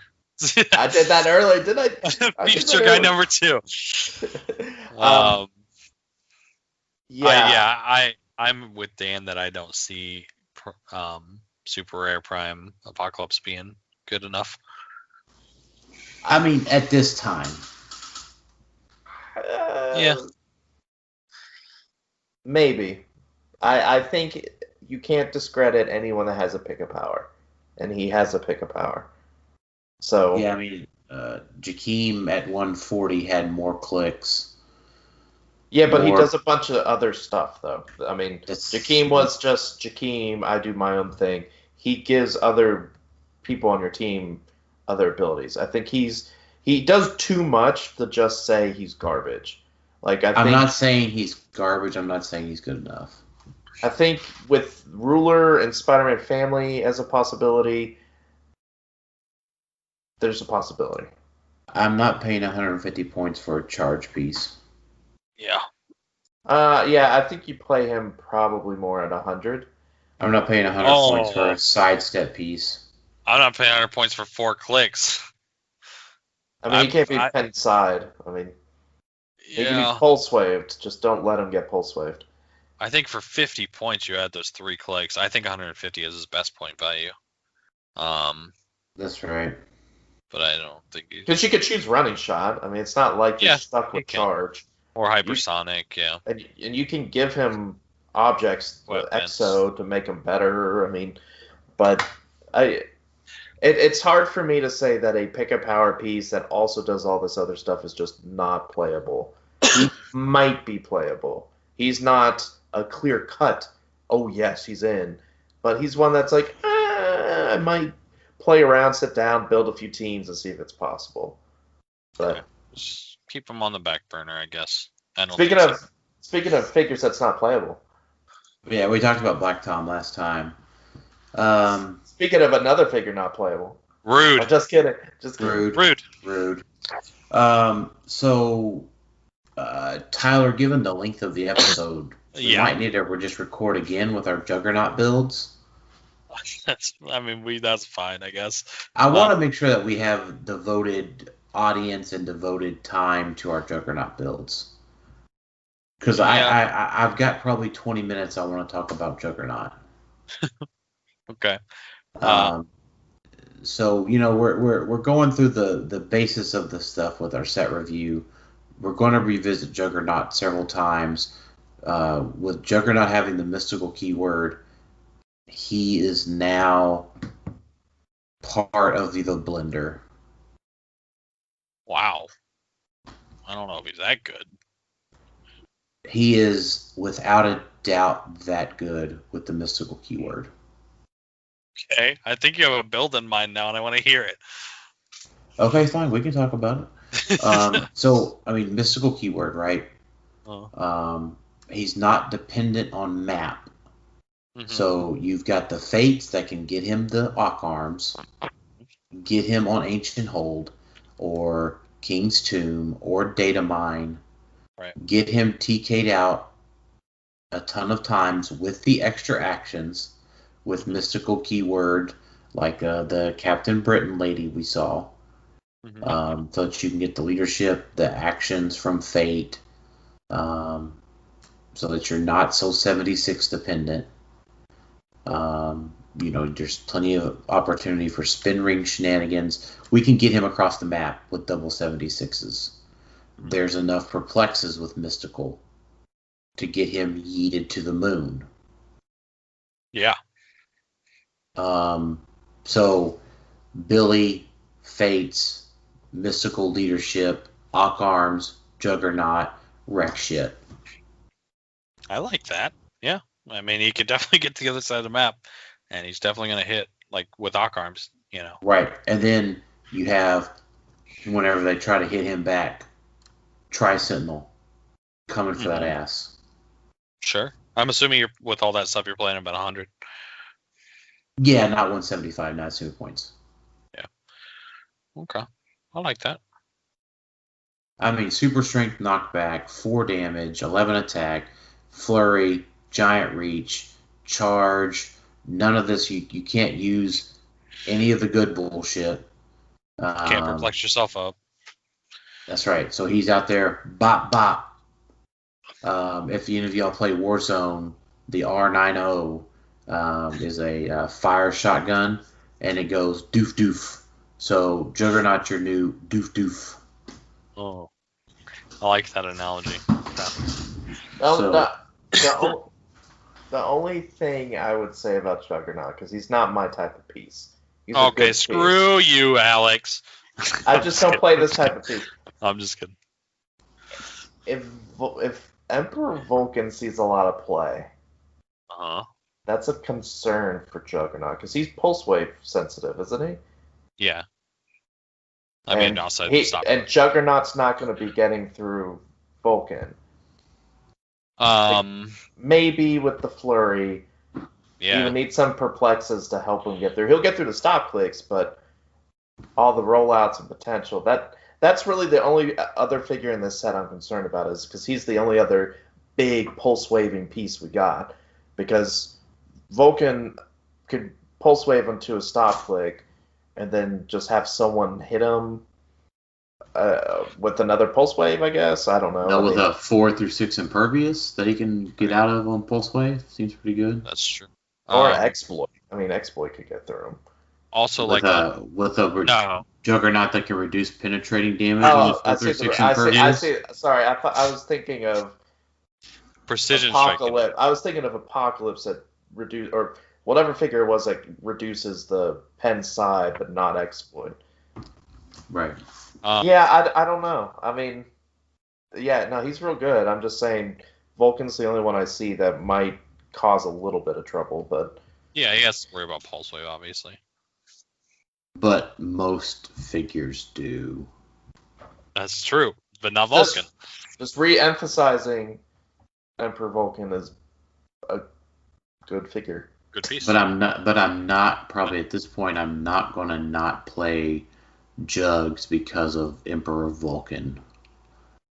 Not at this point. Because there's a lot, and this is just my assessment of some Scott Steiner math here. Mm-hmm. There's not a high percentage of players that can play tent poles well. And I feel that if you're good at Juggernaut, you can probably outplay a relatively weaker player playing a tent pole.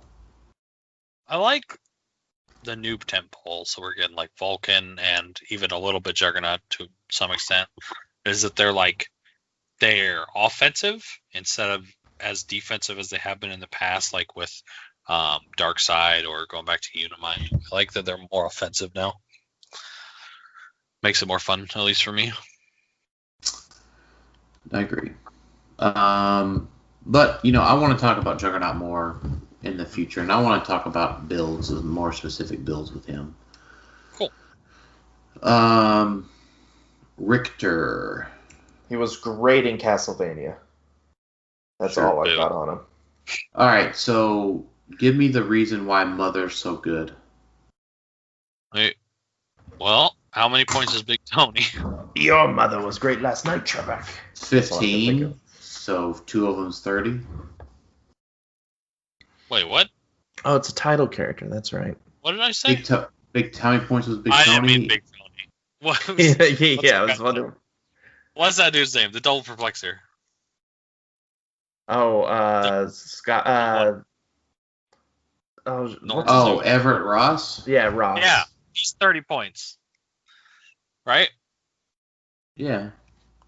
This is 35 points with Sidestep and TK and X-Men and all these awesome keywords and everything else, just for 5 points more. Fair. So here's the thing: when she dies, something slightly bad happens. That's not that bad, right? Right. It's not that bad.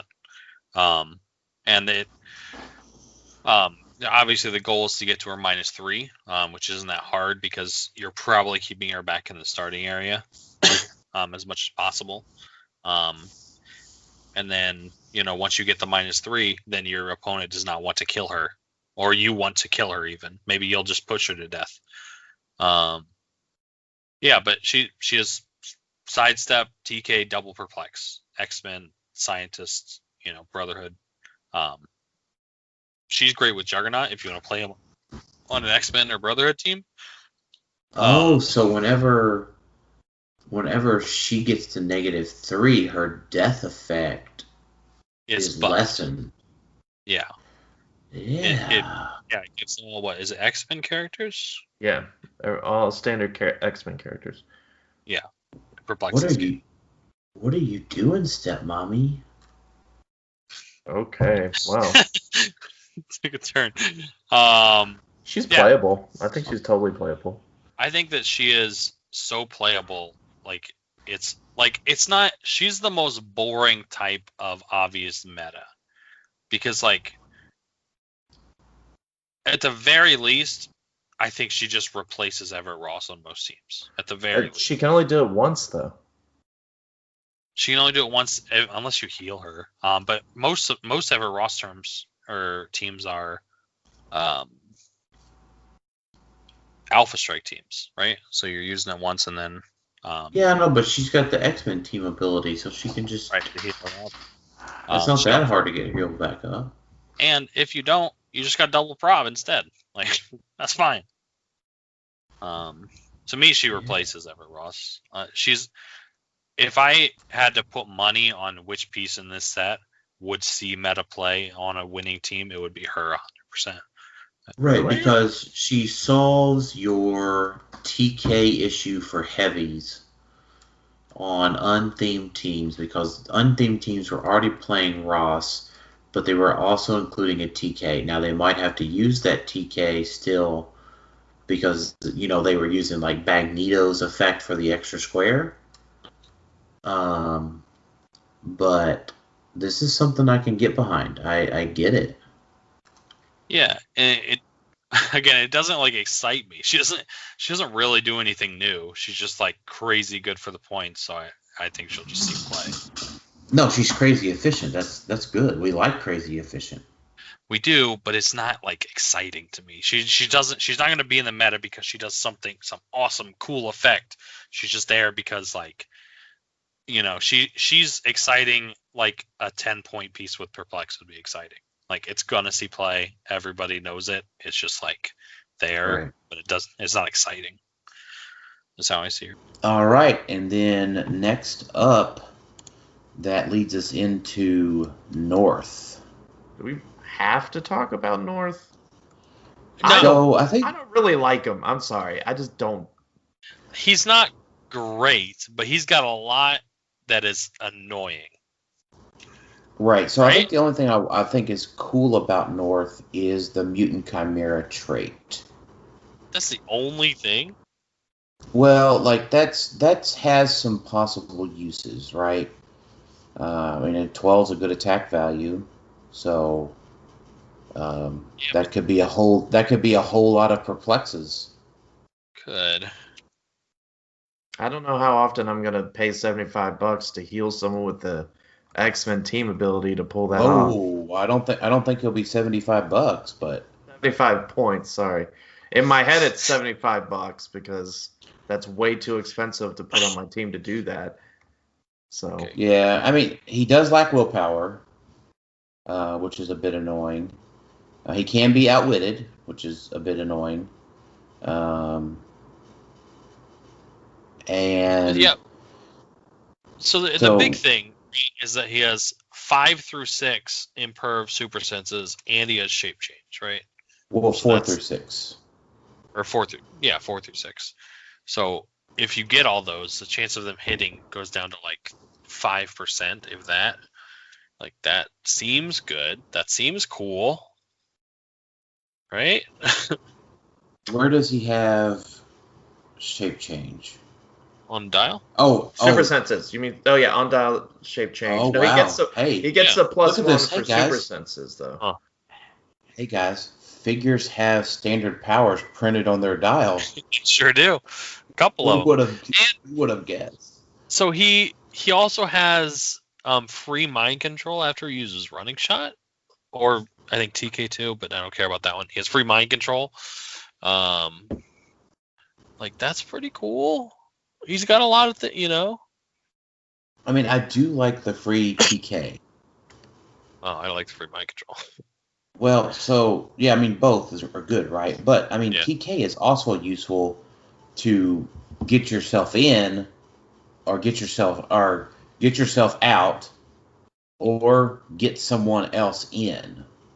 I mean, you can argue he's semi-barrier busting, technically, because you could running shot to destroy the barrier.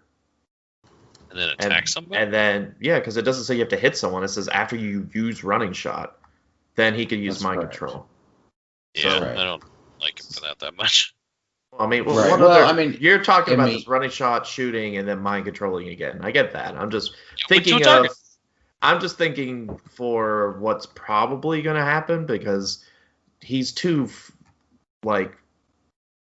feeble to just take out there for 75 points. I don't like him at 75, but I also think he's too much at 150. So maybe that's why I don't like him. There's not a happy spot for me. Yeah. Now, I also had to remember that defense power was sprinkled throughout his dial, and I'm like, ooh, if those were stops. He very much needs to be on top click. I will agree with that. Yeah. Right. So, I just there's not much else to say about that guy, right? There's too many holes in the ship for him. And his keywords aren't very good. Oh, he's not even an X-Men, is he? No, he's Horseman. The Horseman. Horseman, X-Force, and Future. He's definitely interesting. If there is ever sealed played with this set, he is good with that. Okay. Yeah, I could see that. Until he loses to Omega. I mean, maybe, but that's not that bad. So, does Omega bring back the tent pole, right? Because who else we were talking about as a tent pole earlier in the recording? We were Vulcan, Prime Vulcan, right? Does Omega just do it better? I don't think better. I think we'll have to see. It's different. So like the big thing with her is she has 20 clicks of life if you don't use her trait, which sounds good for 400 point or for 200 points. Having 20 clicks of life with good stats the whole time. She doesn't have anything really special about her except for that, right? Yeah, I mean, so she does have Outwit and Shape Change. She does have Flight. Pulse Wave is also good. She has the same weakness with Vulcan, that she has no improved any abilities, which is pretty... Right, but, yeah, I agree.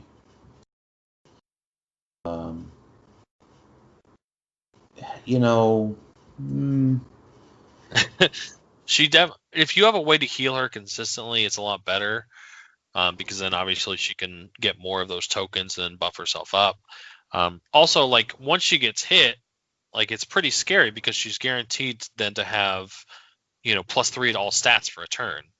Yeah, which is good. And then she also has +3 to defense. Excuse me, for that turn. Right. She's got some steel energy in there, but it's on no move and attack click, so that's a little.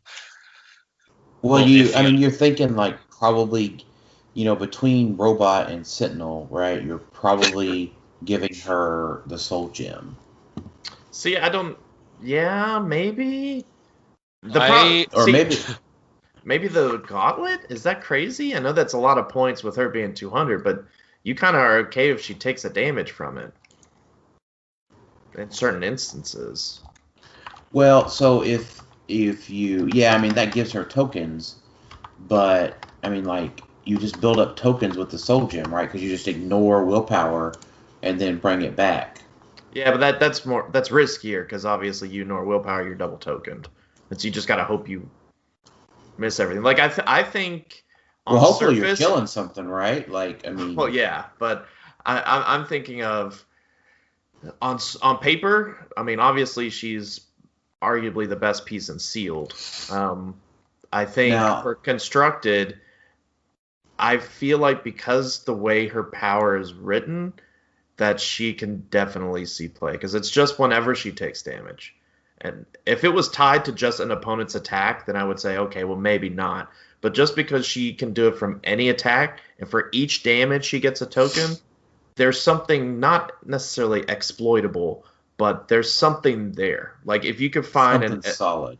Yeah, there's something where it's like, okay, if I could find a reasonable, it's almost like if I could find a way to exploit that, to basically say, oh, I have a reliable way to deal myself damage via this, we don't really have an open air map anymore, but you could do something like that, or you could have where you just walk her out. She has flight, so I guess that negates that. But you know what I mean? It's just there's opportunity there, is what I'm looking at.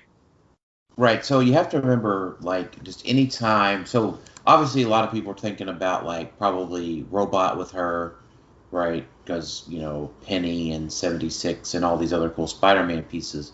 But we also have to remember that she has Sentinel, and then in XDPS we got Friends of Humanity. So like, oh, you mean boosting to boost theme? Right. Boost theme, boost extra characters, boost her support. Right. I mean, Sentinel is a super strong keyword. Yeah, it's got a lot going. I mean, try Sentinel. This is good. Right. I would say try Sentinel's there. I mean, just the regular 25-point Sentinel. I mean, this definitely keys in with like the Bolivar Trask or whatever. The guy that, if there's multiple friends, you can start generating the Sentinels. Yeah. So like Bolivar has free support for her if she gets damaged. You can have the friends around him. So then you're getting the theme buff. You're getting the leadership. I see a super solid team being there surrounding a tent pole. I feel like she lacks a lot of offense. I mean, like her first click is good, but it's not 200 points good, and she's not gonna stay on that click. Like she's just not. Well, it depends, right? If you take a hit, right? 10. Obviously, 10. You want to think about getting 10 adaptation tokens, right? Like that's what you want, obviously. But if you start taking damage, right, and you have the soul gem, and you're like, all right, I'm on the flurry click, right? I'm going to get 2 attacks. Well, here's my chance to try to start healing up. Yeah, it's definitely the flexibility is good. You don't have to save up the 10. You can use them on a big turn. Because I'll take 15 for 7. You're right. Yeah. I'm just having a hard time thinking of all the methods we have of someone taking damage. I think that's what I'm struggling with, is because if there was a way to where you can take a turn or two to farm up a couple tokens and then get ahead of the game, because you're guaranteed to have all of her tokens like when she KOs, because they're dealing you damage and you get a token per day. Is it protected out or protected pulse wave? Yes, it is. For getting the token? No, right? No. So you don't actually get them for pulse wave. It's a small thing, but it matters. Yeah, I guess that's true. So the pulse wave would be the only way she doesn't get the token, but most of the time you'll be getting it normally. So if you don't ever activate the ability to increase her combat values, she's gonna have the go back to full. So if there was a way to reliably turn 1 or turn 2, damage her to get at least 2 tokens, 3 tokens to give you a plus. Because the goal is you always want to have that 10, is how I assume, or 9, whatever it is. You always want to have that. That's your bar. That's par, essentially for me. I want to get above that. So I want to, when I get to click 10, have 12 tokens. Oh, it says remove tokens, so it doesn't matter at the end of the day. You just want to make sure that I have the ability to plus her stats come click 7 or 8, and then still have enough to heal all the way to full. And she's still only 200 points. I mean, you got to remember, too, that after she gets KO'd the first time, and then you heal, you can still continue to heal her. Say she can't be healed anymore. Right. Yeah. So, that let's say you only have 6 tokens, and you go back up to click 4, well, then you can get her back up to click 1. And at that point, you're just burning through tokens, because you still get tokens after you go back. It's just you can't use them to regen. That way, at least. Right. So, yeah. I think she kind of gives me a little bit of a Unimind vibe, only because of the plus to stats, and how you could just go balls to the wall on one turn and be like, all right, I'm going to burn 3 tokens, and now I'm a 15 for 7. Because it's all stats, right? Yeah, modify combat values +1. So I could come and be like, hey, 15 for 7 pulse wave. Now you also got to remember that is her range as well, so that could be a problem. Yeah. But that's what I'm saying, is that she can make herself have ridiculous numbers all on her own without having to have the other perplexes. Now she has to take damage, or you can push her, all of that stuff. I'm just saying the potential's there. So that makes me think that it's potentially good. Right. And then, she's got Cosmic Energy, and she's got Outwit and Shape Change, right? So she's not completely defenseless, right? Soul Gem would make her a 19 up top. I mean, it's no uni, but I think this gal could take uni to, 165 uni to town. Big words. It's just one-on-one, right? It's just a lot. Because he's 5 Clix and she's 20. So. Right. Yeah. It's all about the long game here, right? It's about getting that 100 points or so out of your opponent, and then what can you do to maintain health, right? Like, and I've noticed, against. Go ahead.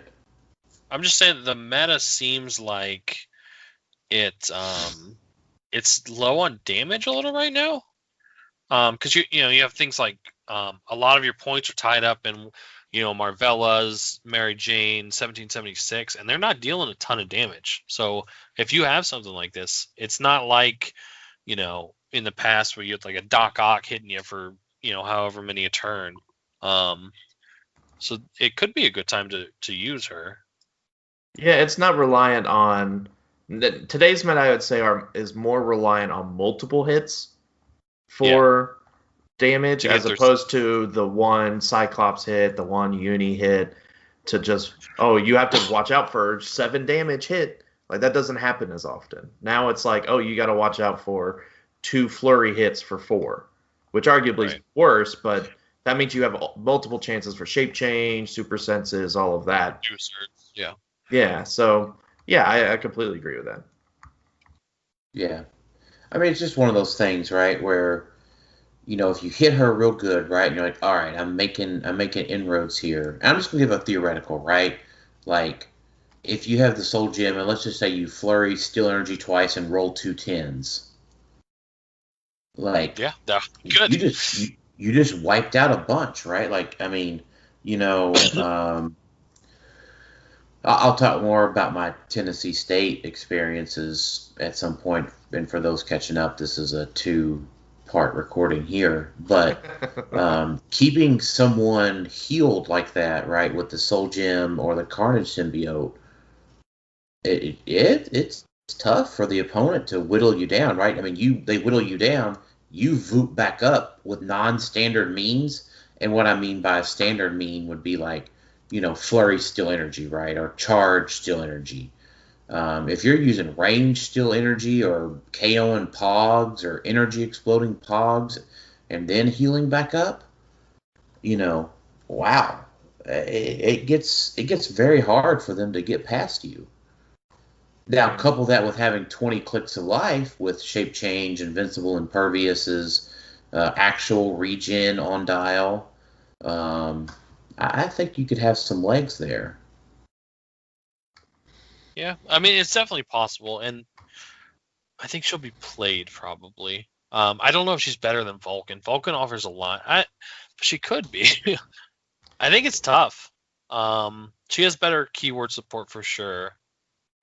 She's somewhat widow-proof. I mean, she loses out with shape change, but and willpower, but yeah, which is good, I guess, in her case. And I think equipping her is a must more so than most characters, just because she's going to get with 20 clicks of life, you get so much use out of the equip. It's such a big deal. She doesn't need equip because she's bad. No, she needs to equip because she gets so much use out of it. Yeah. Yes. So Friends of Humanity help with that. I don't know. I guess we'll have to see. It's hard to say this early. She's definitely one I would be happy with pulling. Like, I'm probably going to try to get her. Yeah, for sure. And Prime She's one Vulcan. of the better. Yeah. As opposed to North, who I would be sad to see in my booster. I would be sad. I would see it and hope it was that rare Magneto, and then be like, oh, crap, it's this super rare Magneto knockoff. Okay. Well, because that Magneto's good. We've talked about the Magneto in the previous episode. The Magneto's good. I would be happy to get him. So North, I'd be like, meh.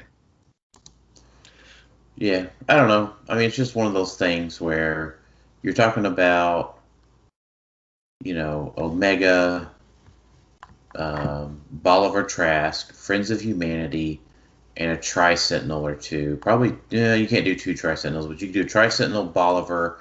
That puts you at 265. The Soul Gem at 275. And then 5 Friends of Humanity.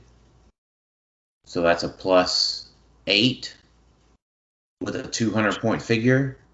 It's definitely high. It's definitely high. I mean, it sucks a little bit against Vulture. But maybe you throw a spin ring in there, right, so that you can get first hit off with her, or something like, or maybe even a 0 ring, right? I mean, there's other options out there.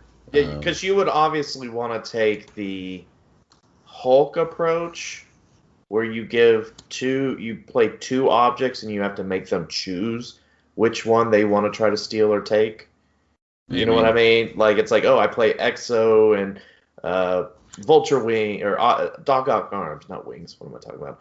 And you have to decide, you're going to take one of them or destroy one of them. Well, I'll get the other.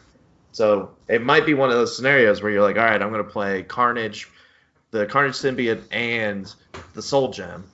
And that way I always have one of my objects there, unless they are playing a crazy team that can take out 2. But all right, so I'll end with this one. I'll end with this thought, right, to maybe kind of support what Tyler's thinking. The third Ninja Turtle set, the last one that we had, right? Was that the 4th one or the 3rd one? The 4th one? The 4th one was Unplugged. Yeah, Unplugged, right. So the super rare Crane was 130 points, and you had to KO him 3 times? I think twice. Well, the first two times he would be KO'd, then you had to KO him again, right? Yes. Yeah, you're right. Right, so, ID cards and, Flurry Wolverines and all kinds, like, the meta had a potential to do a big bunch of hits, right? But that Crane never saw play. Right. I mean, obviously he didn't have movement running it. There's some it's different. There's some pretty big nuance there that's different, but the same kind of idea, right? And this guy never particularly saw play. Yeah, it's the same. Sure. She's better, I think, than that. I think we can agree, but it's just, I guess, will depend on the meta. There's a lot of potential to play. It's just, the no improved movement is bad because she's a tentpole. Improved targeting. She has flight, so. Well, yeah, I'm just talking about being tied up by a pog with plasticity. That is the worst case scenario for a tentpole because then you're just stuck and they're taking pot shots all day at you. The no colossal stamina, I like it when a big piece has that, just because no off turns are really easy to plan around for your opponent. Like, those are her weaknesses that a tentpole like you would like to see. It's not necessarily needed. But can I quickly ask what tentpoles had colossal stamina? I don't know. Well, Punisher War Machine has it now. Right, but he's not a tentpole. You mentioned that, and I sat here was thinking, I don't remember what I mean, maybe that's less of a tentpole thing, and more in general, you like colossal stamina. Probably that. I'm trying to think of a tentpole that was like, yeah, I've got there, and I'm sure there's one or two that I'm not thinking of, but currently, Juggernaut. Because I'm going to be playing him. I see how this is. I see how this is now. This guy's not Juggernaut. That's all. That's all I'm saying. I just really like having colossal stamina. I feel like there's one that I'm thinking of, but I can't remember it. I don't know. I think Omega could. Omega could. Right? God Emperor Doom has it. Yeah, just some way to do something in their off turn that like negates it. Whether it's like a free attack. I know there's a few that have that. The other Juggernaut has it. Mm-hmm. The Colossal. Well, it's not a Colossal. It's a giant Juggernaut, but that has it. Superman Prime has it. That's what I was thinking of right there. Superman. That's it. Yeah. Batman has it. Not really a tentpole, but. World's Finest? No, I'm just kidding. It does, but yeah. Yeah, she's definitely has a lot of potential for sure, and people will be building with her. Yeah, I agree. Waldo is our last super rare. He's amazing. Best super rare of the set. Where is he? Wait, I mean, even better than Juggernaut? Oh, wait. All right. No, I heard you, Tyler. You just said best super rare set. Mm-hmm. I heard he's it. Really, really good. He might see more play than Juggernaut. I'm gonna put this on Facebook that Tyler says Waldo is better than best super rare in a set. Okay, let's talk about him. He's like a super crazy taxi. He's 40 points. He has passenger 4 with no restrictions. If they have a Starjammer keyword, which they probably won't, you can pick them up within 4 squares instead of adjacent. It's whatever. Then he has a Pog that he creates. He still doesn't carry flyers. That is true, which is something that is very nice. Right. His so Pog, that's always what you want to kind of consider in a super taxi. Right. Is can they carry flyers, right? Yeah. His Pog it has sidestep. It's a tiny, so it can't really carry most figures, but it can pick up your objects. It's got 18 with super senses, and it's a tiny, so it'll be a 19 from range. And then it has support with a 12 attack, which is, very good. That might even be good enough to make Jason team as a sideline piece. Yeah, I think so. Autonomous too. That's good. Yeah, autonomous. And then he's 40 points. His defense power is invuln with 18, which is pretty good. And then he has unique modifier friendly characters with the Starjammer keywords within 4 squares, modified defense +1. So that includes both him and his Pog. So he's sitting at a 19, and his Pog is sitting at a 19 and tiny. So it'll be 20 from defense. And then he just has a dial. The Pog doesn't have the keyword, does it? It does. It says it when he starts the game, generate a bystander that gains okay. that keyword. Nice. So it's a 20 from range with support as a 12 attack. He just has perplex. Like, this guy is bonkers. Well, so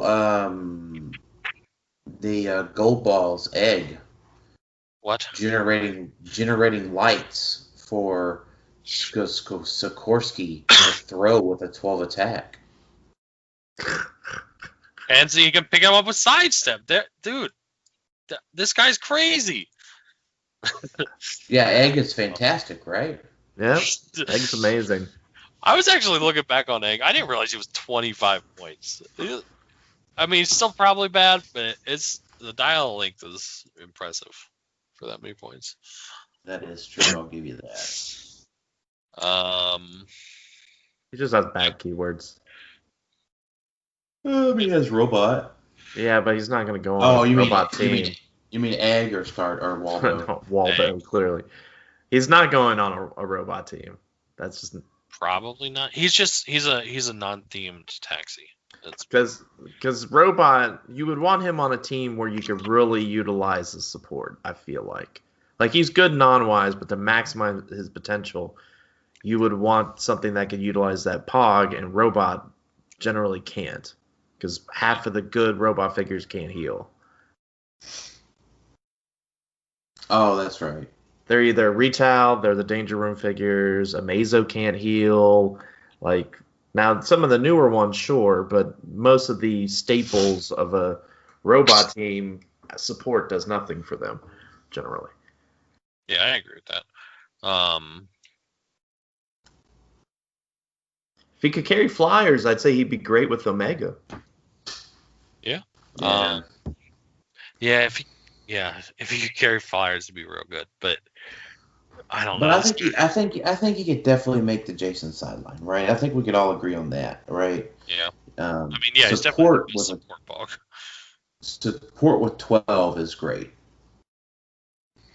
He would be on the sheet, but I don't know if he'd really see play, because Jason teams don't really take the time to heal and support. I mean, they barrier themselves in, sure, but I feel like Jason mostly pops out Pogs for the offensive or for the barrier, not necessarily for support. So there might be cases that you do, but I think those are, like, this might replace, I don't know, the Batman one, the Gordon Pog or whatever it is. It might replace that one, maybe Miles and Gwen. One of the, those Pogs or one of those Pogs. But I don't. It has potential, and it definitely would be on the list. I just don't know how often it'd actually be played, is what I'm thinking. Because if you're playing it with Vulture, Vulture's never going to be supported. So what other figure will? Maybe Wingard himself, but if that's the case... Punisher War Machine. Well, that's if you're playing Jason with Punisher War Machine, which that's not a current popular team. I would like to go ahead and just spoil the next episode of the podcast for our folks. Dan's on a Punisher War Machine kick now. And he's very excited about Punisher War Machine, so... Yeah. She's very... Yeah, he might actually just be... I don't know. Maybe a robot team with him and Omega. I love that support with her, but it's pretty rough. Support's what? -2, minimum 2? Is that right? Or is it just roll the d6 and minimum 2? Oh, wait. Hold on. I think... Oh, go ahead. Talk for a second. I think I got a point for this. I think I know what it is. All right, hold on. I got to look it up. I think it's just roll the d6 and it's half, minimum 2. So it's just 2 or 3? That's dumb. No. Hold on. I'm looking. Roll a d6. Target is healed. That result -2, minimum 2. So it's 2, 3, or 4. Okay. Yeah. Now, healing 1776 off of his stop click, in those situations, that's always really good. Obviously you heal 1 less, right? But if you make a successful support on a... What takes precedent? Is it the minimum 2 or the -1? It would be the minimum 2, right? No, it's not.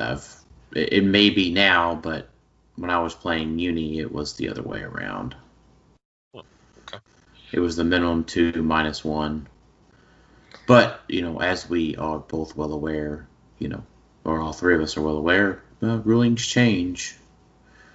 Seemingly sometimes with no explanation. Yeah, I mean, the only thing I could think of is if you played... See, that's too many dang points, man. Yeah, I don't really see how Waldo could be played with Omega consistently, because you'll want something to go with Omega that you could taxi. And so it's like, okay, sure, you could just bring 4 Brainiacs if you really want a ton of outwit. But Sure.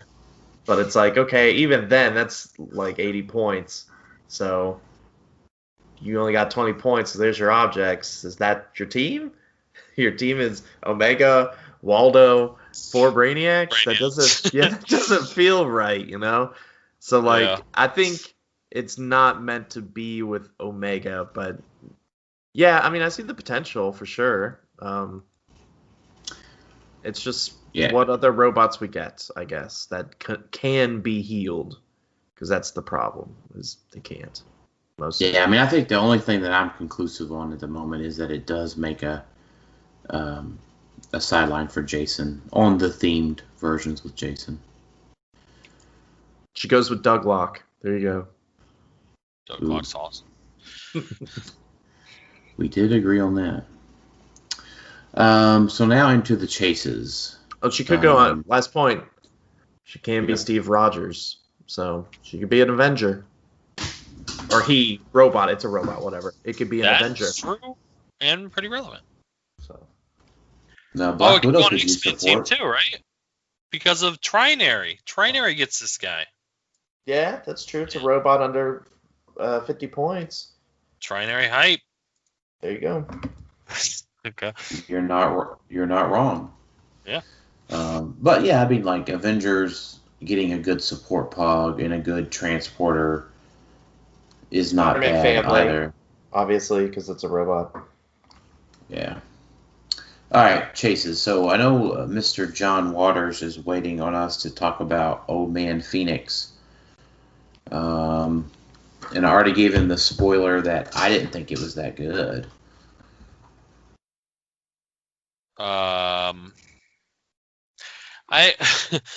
It's probably not. I think it's. I don't know. It's very. So he regens for free at the beginning of the round, right? Like that's cool. You definitely would want to put probably the Soul Gem on him because he's going to charge Flurry a bunch. You probably want to roll out. I think you want to roll out on this guy. So Carnage Symbiote would be good, right? Maybe Carnage Symbiote because it gives you healing. I was thinking about that with Vulcan too. I kind of like that on Vulcan, but I don't know. I kind of like the Soul Gem. I mean wait. Are you talking top click? Let's determine which point value is better first, because I think Soul Gem maybe if you're playing them at 160, definitely not at 90. I'm always talking high because that's what I wanted to play it at. 90 points. 19 defense just isn't enough. Yeah, I mean, I don't see 90 just being good enough at all. No, 90 definitely not, just because you don't get to use he can just be one shot, so you're paying so many points for that free regen for nothing. Right. So I definitely he would have to be some sort of tank. He definitely gets outclassed by a lot of things in this set. Charge, Flurry, Battle Fury, Exploit. Well, the thing is that range is typically king, unless you can get TK'd and bust through blocking and do a full length charge, Juggernaut. Vulture. Or your Vulture, right? Which is essentially the same thing, right? Vulture gets TK'd, sidesteps, charges the whole map, and beats your team. There's nothing in this guy that has either of those two attributes. That is true. His whole thing would be like longevity, right? Like being super hard to kill. But I don't even think he does that well enough. Wasn't there something with Emma in this set that She's 90 points also, though. And that's he have to be hit first, and then they only take a maximum of 1 damage from attacks, like, for the rest of the turn or something. So maybe he wouldn't be one shot. Which we were talking before, there's not a lot of one-shot potential in the meta. Yeah, that's true. But it's probably not enough. I think, my opinion, I think he plays the role of a secondary attacker in the background. If the meta turns into a very heavy Immortal Hulk, Omega, like figures that don't die, because that's his thing. That his second trait, I think, is what makes him somewhat playable, and that depends on how the meta goes. Because the second trait, when opposing character would be KO'd but isn't, after resolutions, give them an unwanted resurrection token. Characters with unwanted resurrection tokens can't heal, evade, or reduce damage. Right. So this is a good point. And when you bring it up, Alex, there's a lot whenever you say depends on which way the meta goes. Yep. So this comes down to, I want to make a little point here. You can't just say, well, this is what won in California, this is what won in Kentucky, this is what won in Florida. Well, I'm going to go to Texas.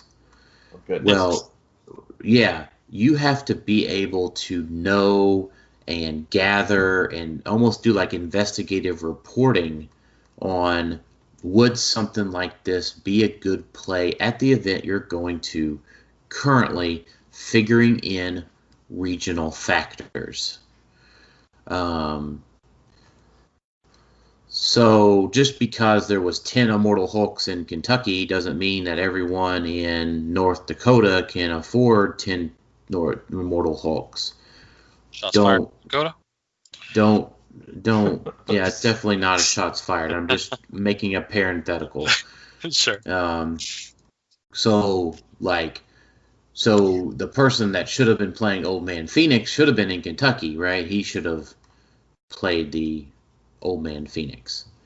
Not necessarily the guy that's going to the North Dakota one, right? Just as a thought process. So this is a lot of why we try to post everything in our Facebook group and talk about event results and that sort of thing so that you can gather what may be happening in your area. But it's also on you as a player to think about what's going on in my local play tests, what's going on in my local Facebook groups, what teams are being posted. Are you talking with people on other teams?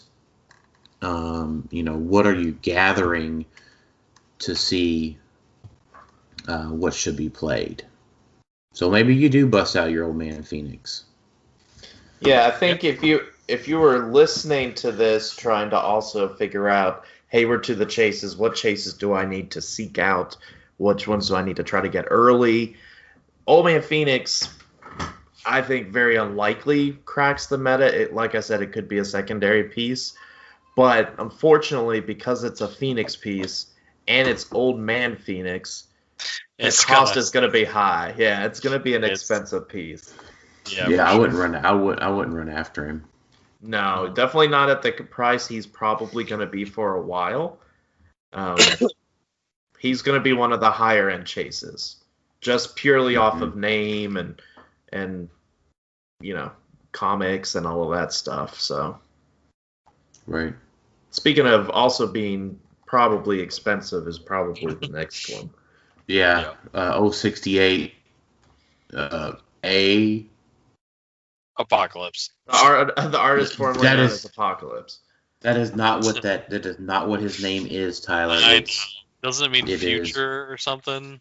It is dot dash shift key above enter A with a triangle on top, shift key above enter dash dot. I also like that they put his real name as that also. Did they? Right. So he's definitely not Apocalypse, or he's not. What's his name? Abin. His real name's something else. I think it's I was going to say Abin Sur, but that's not the right thing. No, it's not. But yeah, it is something. This guy's probably the most viable Apocalypse we've got. Prime is better than this, but No. yes. No. I just for 75 points.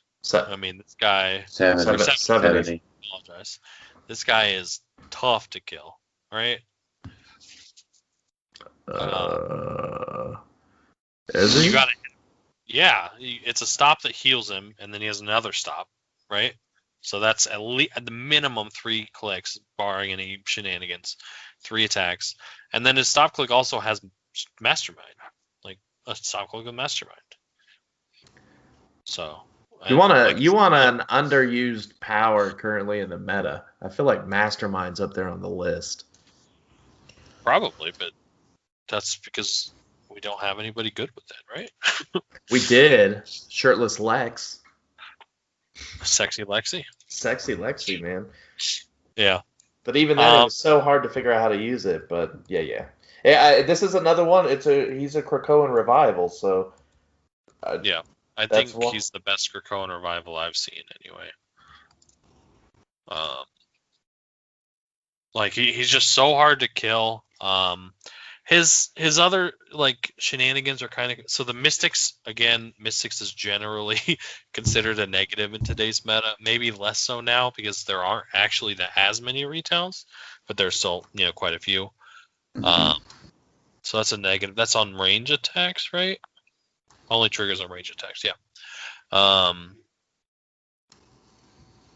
Does he have power or cosmic energy? He does, so that helps. Yeah, he does. Yeah. He can deal some decent damage. So I mean, whenever a standard character is KO'd, the crystal token. Then if a mystical standard was KO'd, give 2, and then he can choose a damage power. So that's not awful. Yeah, I would agree with that statement. But now that if he could grant other characters besides X-Men a damage power, that would probably bump him up a little bit. Yeah, for sure. No rollouts beside Pervious. Besides Impervious. Then at like 70, right? Like, if this guy just faces the robot team on the Sentinel factory and you make the oops of putting him on the elevation and Magneto cracks him to his stop click, isn't that bad? No. Juggernaut tears him up too. He'll just heal. Well, yeah, Juggernaut, you can't play it. This guy just is destroyed by Juggernaut. I just thought of that. Right. Widows hurts them, not the powers wise, but some of the other things, right? Not that much, right? I don't think so. Well, so sort of. You wouldn't have the Mastermind if you go to the stop click. Oh, true. But that's you have to hit him twice before that. He's just as annoying as Widow, but people have found numerous ways to play Widow. The number of successful Widow players has whittled down to just Caleb. I think that it would be more if there was a big event, but. He has great keywords. You can say that, yes, very cute. 5 generic keywords is pretty good. Yeah. I will say, if you are playing a team that is supposed to make use of Krakoan Revival, this is the guy you play. If Krakoan Revival becomes a thing, it will be because of this guy. Oh, yeah, so I guess if he comes back, you got to KO him 3 more times, right? Or no? I was going to say, I don't think he comes back, right? He's the one that does the comeback. Yeah, I'm saying he would bring people back. I actually don't know how that would work. I don't think that works like that. So wait a minute, can you just play 2 of them and have this guy bring back another one of them? Is he unique? No, it's got to be more points. Has to be a lower point value from the person who has it. You could use like Magneto, but it would still the first time per game, I think, right? Triggers It just depends on if the Krakoan Revival is a replacement character or if it's the same character. I think it's the same one. It's the same. Yeah. Yeah, if it's the same one, then no, it's the same thing. But you still would have to KO him. You still have to tag him twice, right? You have to still attack him twice, right? Mm-hmm.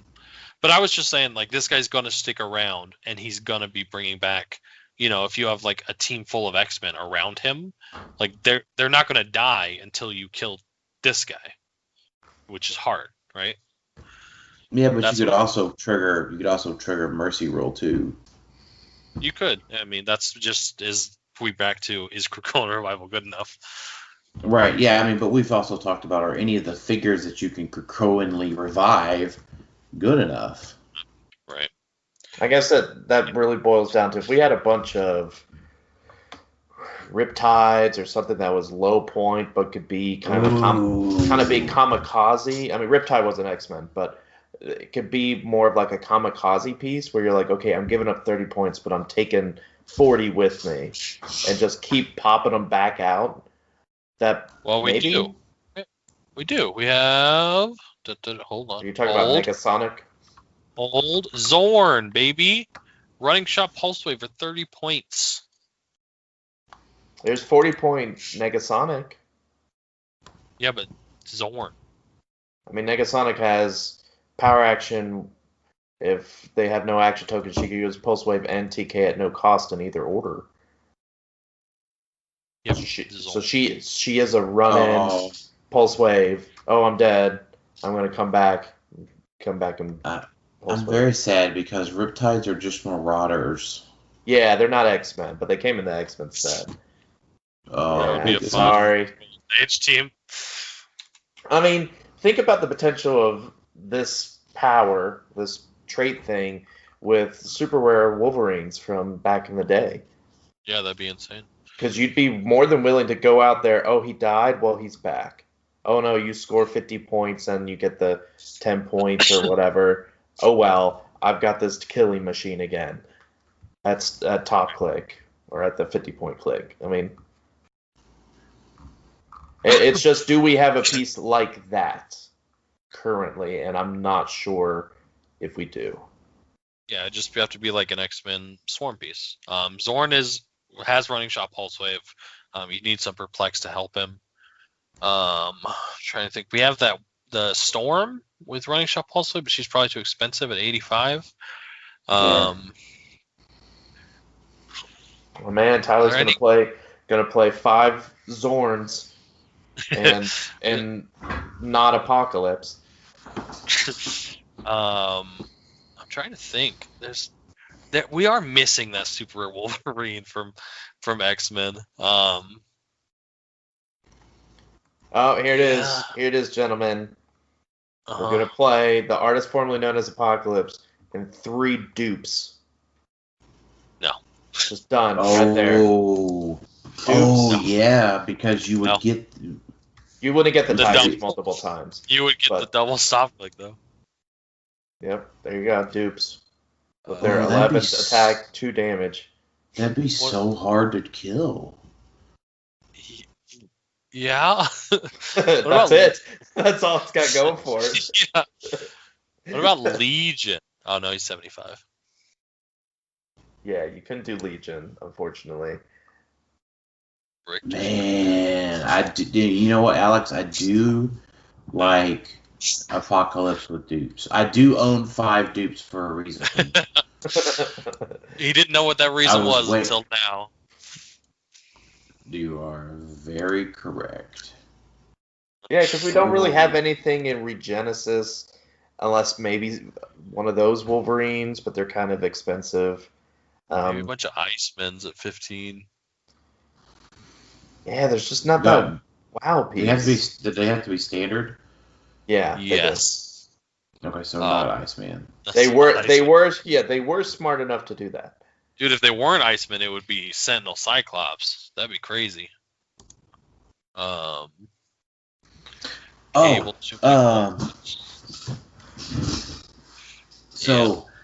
we're thinking about theme teams on this stuff, did we talk about the Bishop exploit? I didn't know there was one. Yeah, so I was informed of this one. That's mostly likely to be fixed, like Psylocke is, from what I hear. So Prime Bishop is on the sideline for Jason. Just follow me, okay? And then you play the common Bishop who has Hellfire Club and teaming up with his friend Jason, the Hellfire Club. Oh. Because the POG only says Bishop. that a character named Bishop has to be on the map. I actually don't even care if that gets fixed. That's cool. I'm fine with that. Right. Yeah, I mean, Hellfire Club already has that with Emma, right? You're saving 25 points. Yeah, No, Bishop's 15. Bishop's 60 points, so it's not like it's a well, you're saving like 90, right? Over that Emma Frost, right? No, Emma Frost is 75. So you're saving 15 points. Yeah, you're saving 15 points, and you're taking up a slot for the Pogs. Yeah, I don't know. I don't know if that needs to be fixed. But you don't necessarily always need Emma. But you may not necessarily always need the Pog. But I don't know any situation that you would need Bishop. Yeah, I don't. We talked about that Bishop and said he was bad. So yeah. Right. Yeah. I just wanted to bring that one up that I was talking about it because I don't think I have anything else to say about Apocalypse. Fair. Artist formerly known as Apocalypse. Right. Now, Dark Britain, I kind of like the Gal Britain, Psylocke Britain or whatever, a little bit more. Just because he has traded Battle Fury. And that just... I mean, this one doesn't fly. Did the other Britain fly? I have no idea. I wanted to scroll back up. The other Britain was super rare. She flies. Yes. She flies. Yeah, she flies. So, yeah, this is just better than this Chase Britain, in my opinion. I see. He reduces penetrating damage, and he has 19 defense with Impervious. That's pretty good, if I do say so myself. Yeah, he's not good enough at 140 at all with those, with all of those other situations, I don't think. He definitely needs protected outwit at 140, and he does not have it. Is he unique? No, he's not.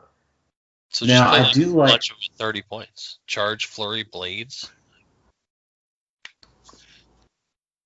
Right, and then when he dies, though, right, the character can use flight, toughness, willpower, and super senses. Oh, really? Super strength. What did I say? Super strength. Yeah, not super senses. Yeah. Flight, toughness, willpower, and super strength. That's pretty cool. I think he only really sees play at 30, and he could fit on a mystical team to be a little bit of an extra attacker. And you're hoping he dies, so that way you get a flying Wendigo. I don't know. That'd be sick. I don't know. 30 is probably his. Yeah, 140 is just not good. And he's kind of hard to kill at 30 because you have to deal 5 damage to him. Kill him. Yeah. Because you can't reduce it. Well, you can outwit him. Yeah, you can outwit him. Which is sad. So, I don't mind that. Like, he fought. Low point mystical is so saturated, though. Like, there's so many good low points. So here's the other thing: the other 30-point gal, the other 30-point Britain, and I'm sorry for not pronouncing the full name because it's a really cool figure, but it also had leadership. True. And that one just named Captain Britain, but it's the Psylocke Britain.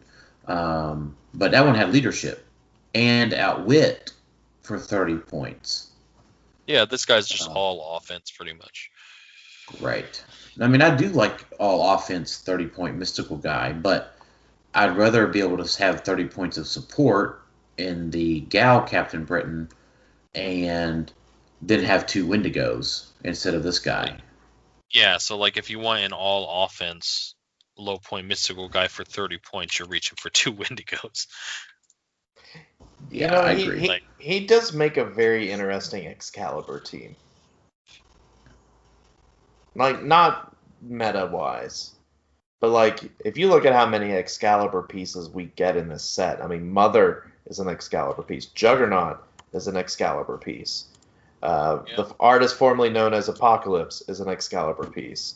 That's true. That's something we have to look at. Kate Pride is a Excalibur piece. Like, most of the good pieces we've been talking about happen to have Excalibur. So, something to think about. That it's probably not meta-worthy, but it is a piece. And there's even theme fluff, if you want to go with the Blue Phoenix.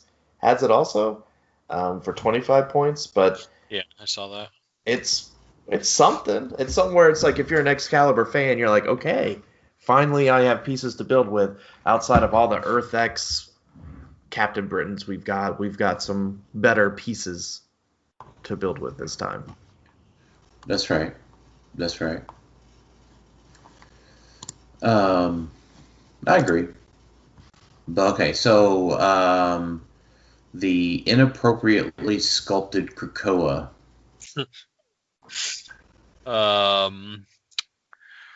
Yeah, I don't think this guy's good enough. I don't like him. I know a ton of people do. So here's what we do. Here's what I like about him, right? He does have the all-important, just improved targeting blocking. Mm-hmm. Right, not the good kind, not the destroys blocking, but just can yeet through blocking. Yes. But, so we think about how do we potentially abuse and weaponize that, right? Yeah, that's because a long big. task. That is, right? Because now here's where it starts to fall apart, I think. Maybe it's okay on Unthemed, but he can't become Spider-Man. There's no Spider-Man that does Future, right? You're looking at Horseman, Quiet Council, X-Men, right? So maybe X-Men, maybe Horseman with the Prime APOC. You're kind of like, probably not, right? So, because you want to be able to take it to a map, like, say, you want to be able to go to, like, Ancient Hold, and I shoot you, I barrier in, you can't shoot me.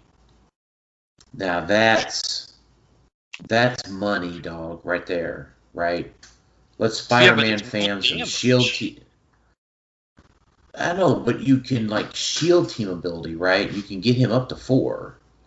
Right, yeah. You weaponize him, right? So, I mean, it falls apart kind of. It falls apart at step 1, right?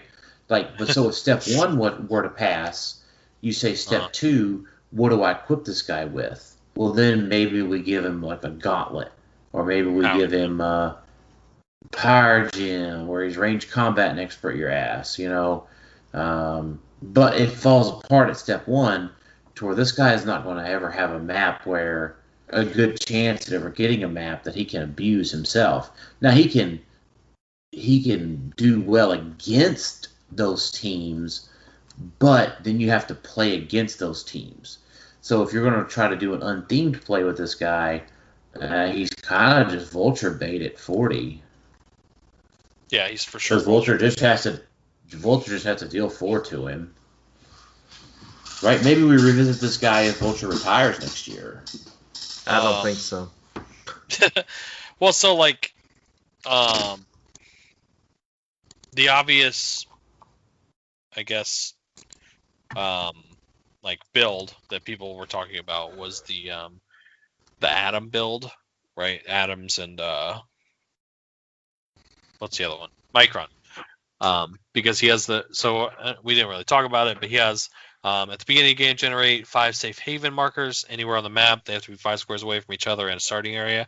And then friendly characters with X-Men keyword that are adjacent to Krakoa or occupy one of these markers have power, place this character adjacent to Krakoa or the square, or in the square of one of his safe haven markers. So you could put one 5 squares away from their starting area, you give somebody next to him a power action, place him over there, all of your microns follow, right? And atoms. Okay. So that's all right. Hold on. Wait a minute. Hold up. Wait a minute. Okay. Maybe I was wrong. Maybe I was wrong on Future. Okay. Oh, is he Future? Yeah, I was wrong. I didn't know So he was here, future. yeah, so I was wrong on Future being good. I had just forgot. And Micron Wait, brought it up. Micron has Future. Now, does the character have to be? You can just start adjacent to Krakoa, right? It has to be adjacent to Krakoa or in one of these things. Right. So you have to be able to get up to it. So that's a thing. All right. So in the Micron situation, so Micron's Future. Let's talk about. Let's get some momentum going here. Micron's Future. Dr. Fate is Future. Now we're getting those action totals back. Power Woman is Future. Sure. So now you're getting those action totals back. Now you're going to be able to Voop. Something's going to be able to Voop, maybe. And maybe you can weaponize this guy. Maybe I was wrong. It's a lot of enhancement. Well, there's your 4 damage, right? Right, there's your 4 damage. So maybe that's a team. I don't think so, but like he has a lot of really, really like unique niche things about him, and he's 40 points. So that's what you want from a piece like that. Triple incap's not bad, even just as it's standalone. So I think that he definitely, there's a team with him and Micron. That seems pretty obvious to me that you can build that. I'm not sure because because you need an X-Men, don't you, to do his thing. So this isn't going to work. From your starting. Well, no. As long as you're adjacent to Krakoa, you can do it. No, it's friendly characters with the X-Men keyword that are adjacent to Krakoa or occupy one. So you have to. It's a prerequisite to have the X-Men keyword. But that's not hard. You would just need X-Men with Future. So that's easy. Bishop. That's Bishop or Cable from XDPS. I like Bishop. Yeah. Why do we like Bishop so much? Because it's Bishop. The prime one. Yeah. 40 points. Yeah. Or Zorn. True. Yeah, you probably wouldn't want to do Bishop. Why? He's gonna die before he. Well, and also do anything good. Bishop's a prime too. Yeah, you can't do that Micron. Oh, true. Never mind. Yeah, so it's got to be a cheap one. Yeah, Zorn would be a good one then.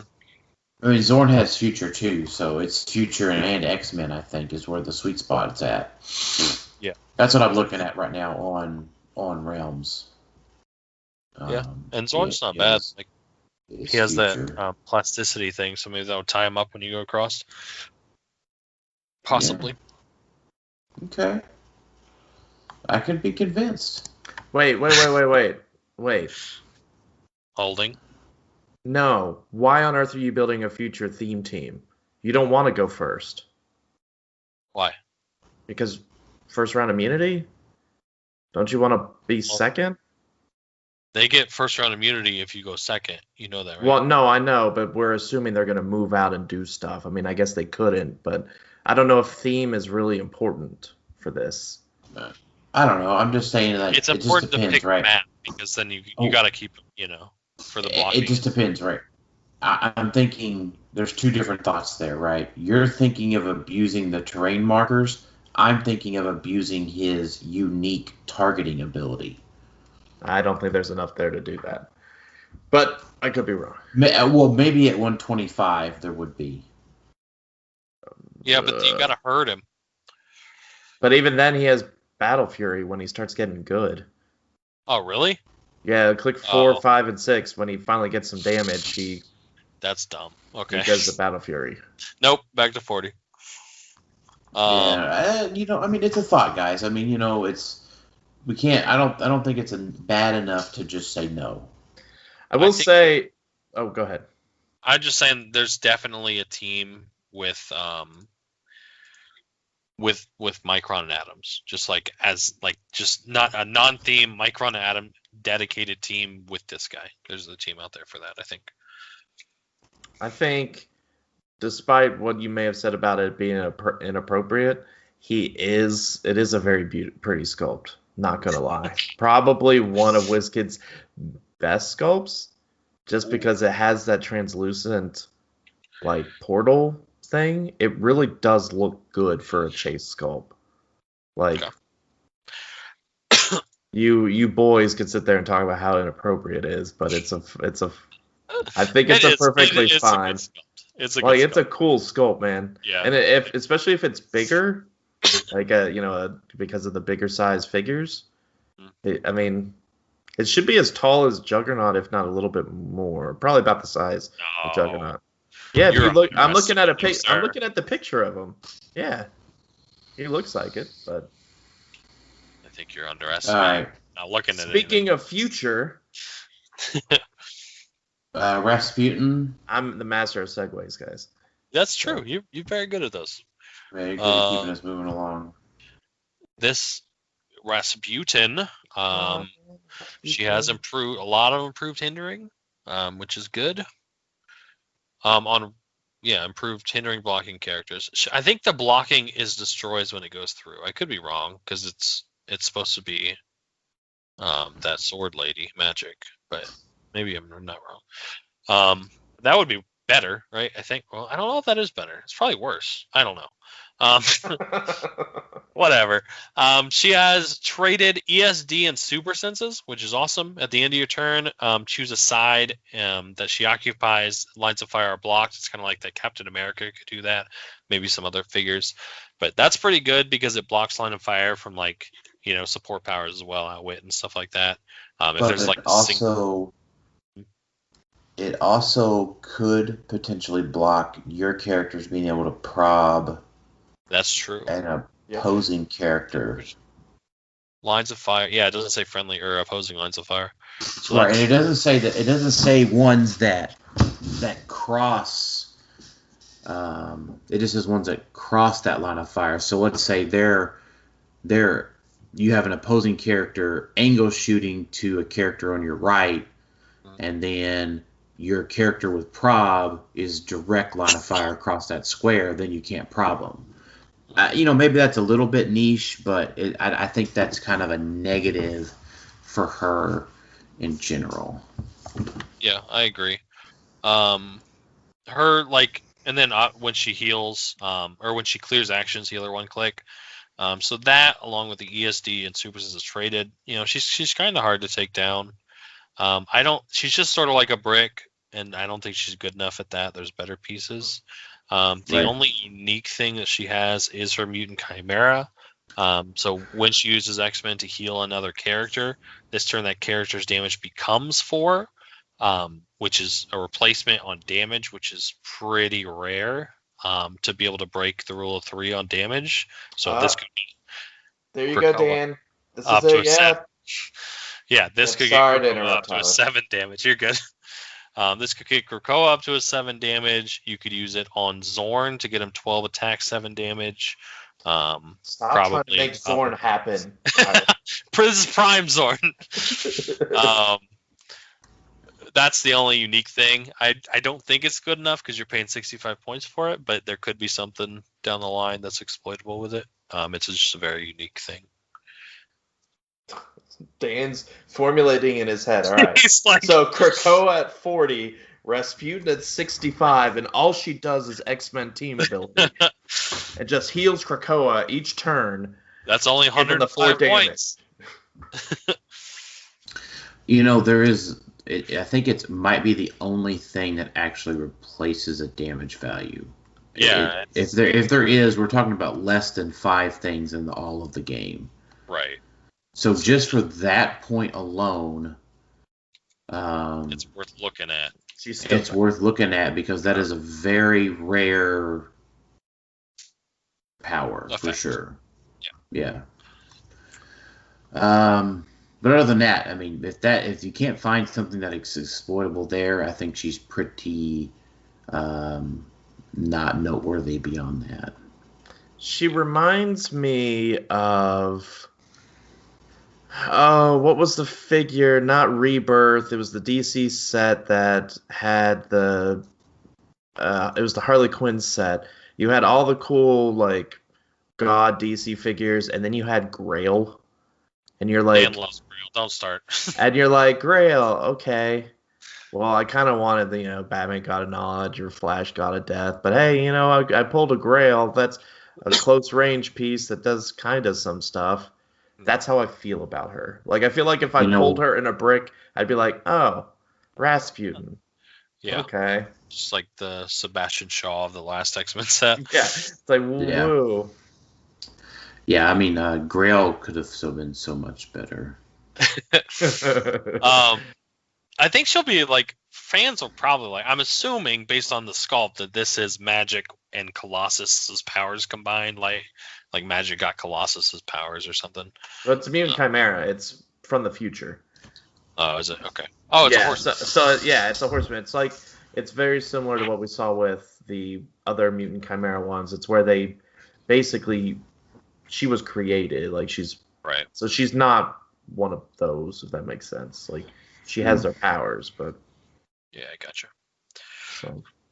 Okay. And then Hypersonic Pulse Wave. Yes, those are two powers Binary has. Yep.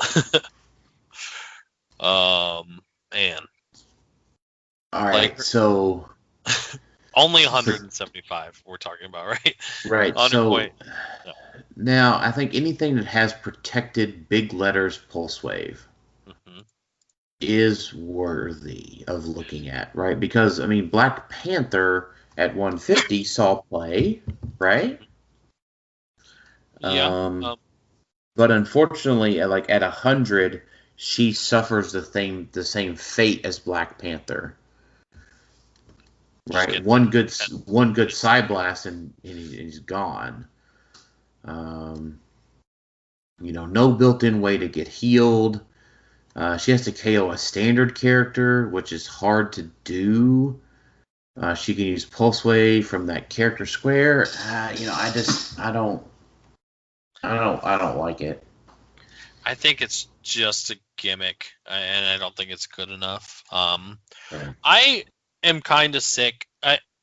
This could just be like a few characters that I'm remembering, but I don't like it when they have like this really cool cosmic piece, and then they try to give it two power lines, and then the lower one just sucks because they try to cram so much they have all traits and things into, and then it's just too short. It just annoys me. It's not a playable line. I don't know why even put it there. Right. So like Avengers and Cosmic, like she's not as good as the 95-point Carol. Yeah. And then Soldier, she's not as good as Punisher War Machine. At 175 Cosmic, she's not as good as Black Panther. Well, I feel like she's good for Black Panther, right? It's still the same. I mean, same idea, right? I think Black Panther eats Carol's lunch. Probably because he has protected Pulse Wave, but. Well, I'm trying to compare apples to apples here. Well, that's what I'm saying. I don't think they're apples to apples. I think she's like a very aggressive piece, and where he's more defensive, right? You want her to go out and kill something, and then Pulse Wave, and then hope that that's enough to break him. I don't think she's good enough, but that's not good enough. Yeah, which I agree. I just don't think it's apples to apples with the right. Well, I think like even apples to apples in this set, I don't think that she can take on Prime Vulcan fella either. Nope. So. Yeah, if we just didn't have as many, like, the thing is, we don't have POG teams, like pure POG teams of old. All of these teams now is just, hey, we have a figure that makes POGs. What are the pure POG teams? The Penguin team was a pure POG team, 100% POG team. You built around sending out POGs, and the POGs do the damage. Back when Isaac was used more for... Like, it's more about the Pogs are what do the damage, and you have the survivability of everyone else. Whereas now it's like, hey, I've got Vulture, and then I've got a dude that could just throw out any Pog I need. Like, that's not a Pog team. That's a Vulture team or a Wingard team. Wingard just makes a Pog, or I guess two. But You know what I mean? Like it's not a pure Pog team, and this is coming from a Pog team player. Let me preface that. I think you're a Pog elitist.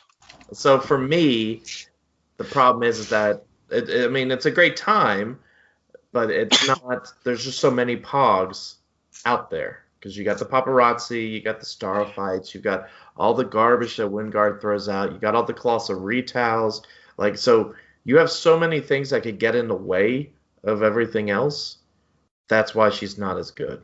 If those Pogs and all the colossals, what limited we have left, weren't so popular, then maybe. Because she could take out a Marvella easy. She could take out some of these other smaller pieces easy. But we've got Stop Clicks and we got Pogs.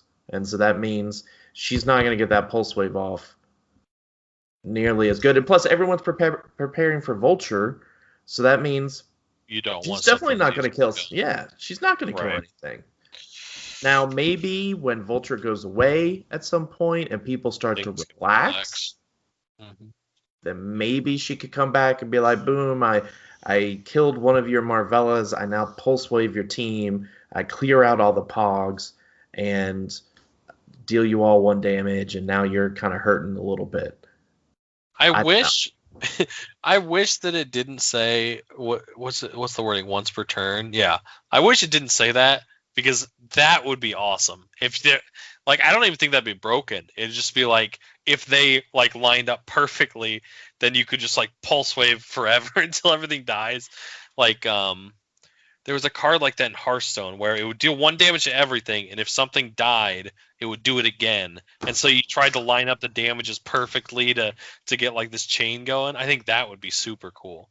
Oh, no, that would be cool. Like, and if you remove the once per turn and you remove the standard. Maybe that might be too much, because that would be pretty easy to do. Well, no, let's do it, right? I want to come up, KO a standard character, and then I want to start Pulse Waving, killing all these low point things. And it just keeps going. Yeah, I think it would be cool to have. That would be a really cool piece to have, like a chain reaction to get going. But I guess they thought it was too broken.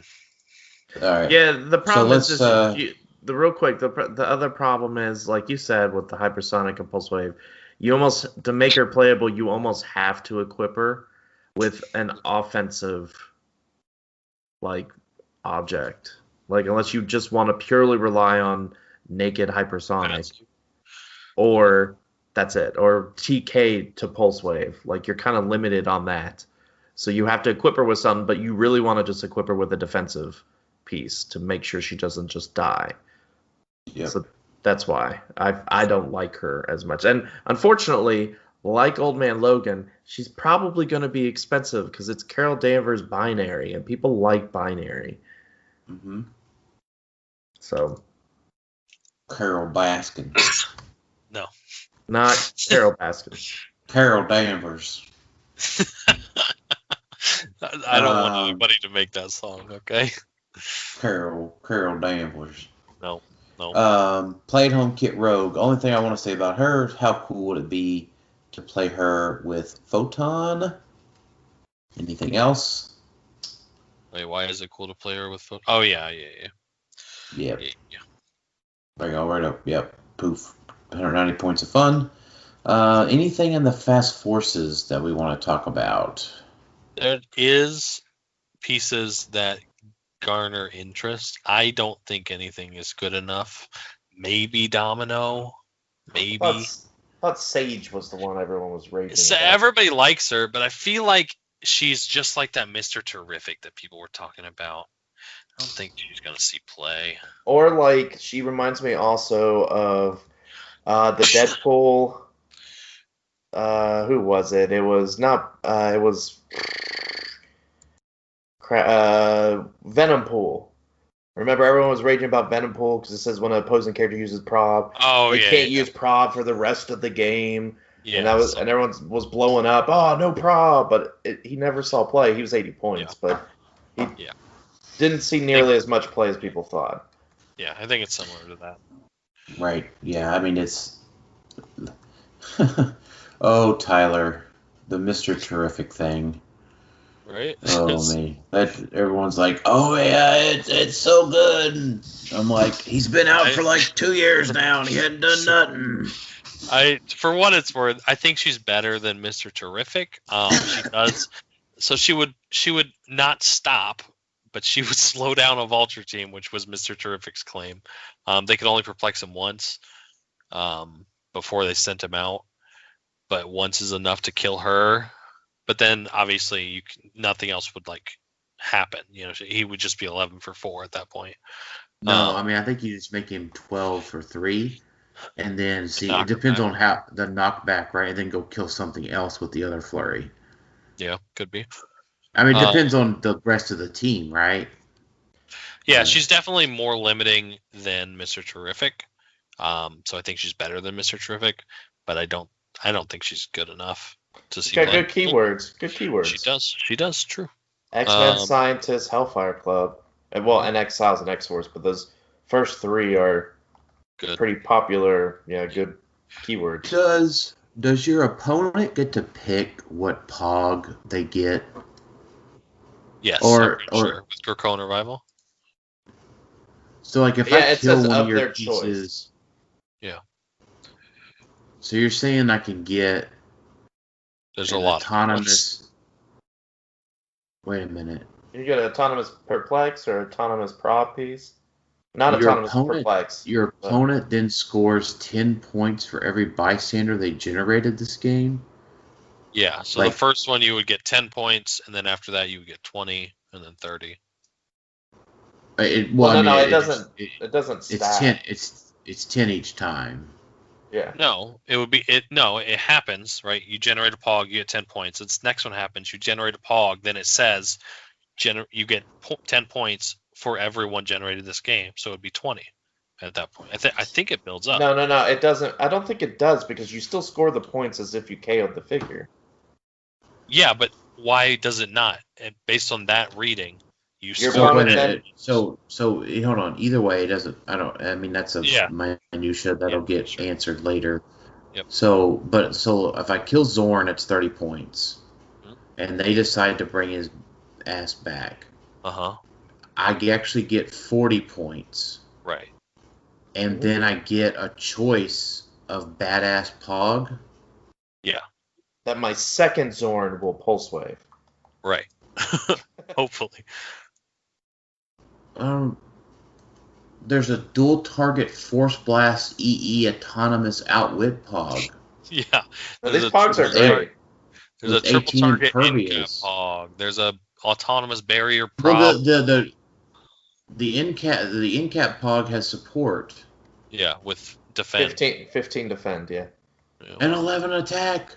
Yeah. Holy crap, that's a 4. They're good Pogs. You can imagine every Wingard player when they first saw this was drooling, had a seizure, and then realized, nah, sorry, bro, that doesn't work. Somebody at Wizkis read Wingard's card and was like, it's only against these bystanders if we put them on a character card. Let's make another card with bystanders. Big F you to Wingard. Be like, well, here's even better Pogs you can't make. Yeah. Sucks for you. Oh my gosh.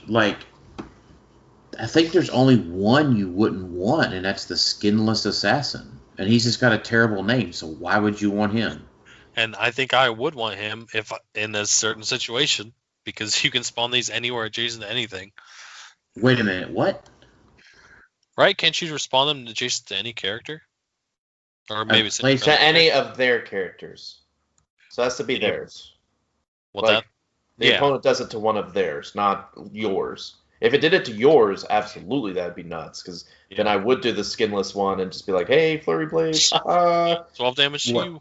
Autonomous.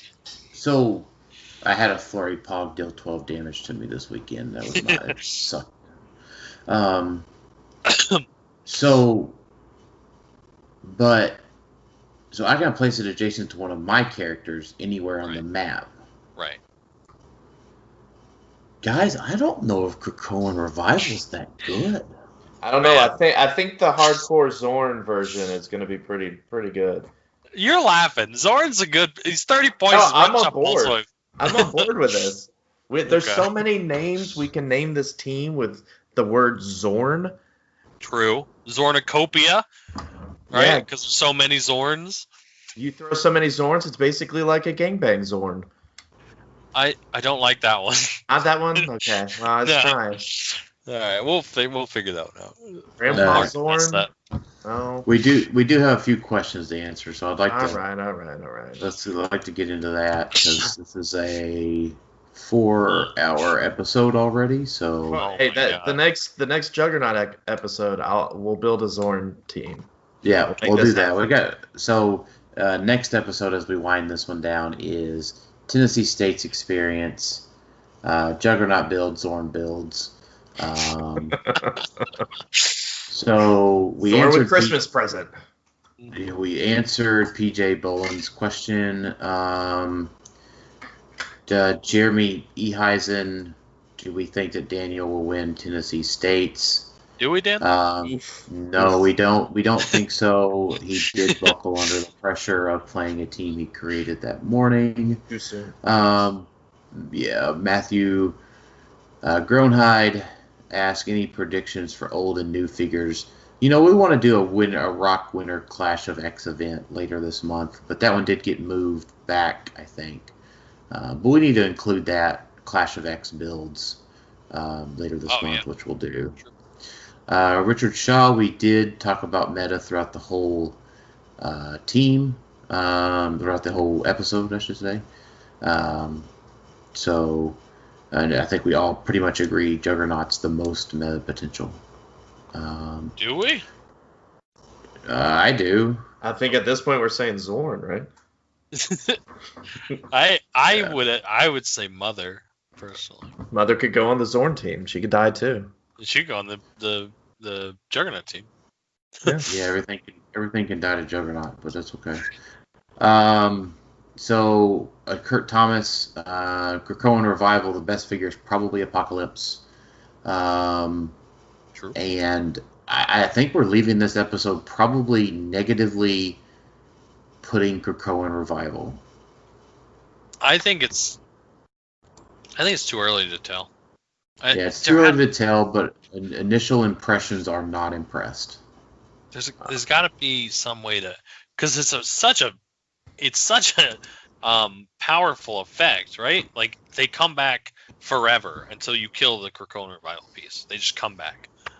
And don't forget, you do have 90-point Magneto, so you're looking at X-Men below 90 points. So you could do Tidal Legion if you needed to. There's a few things you could do.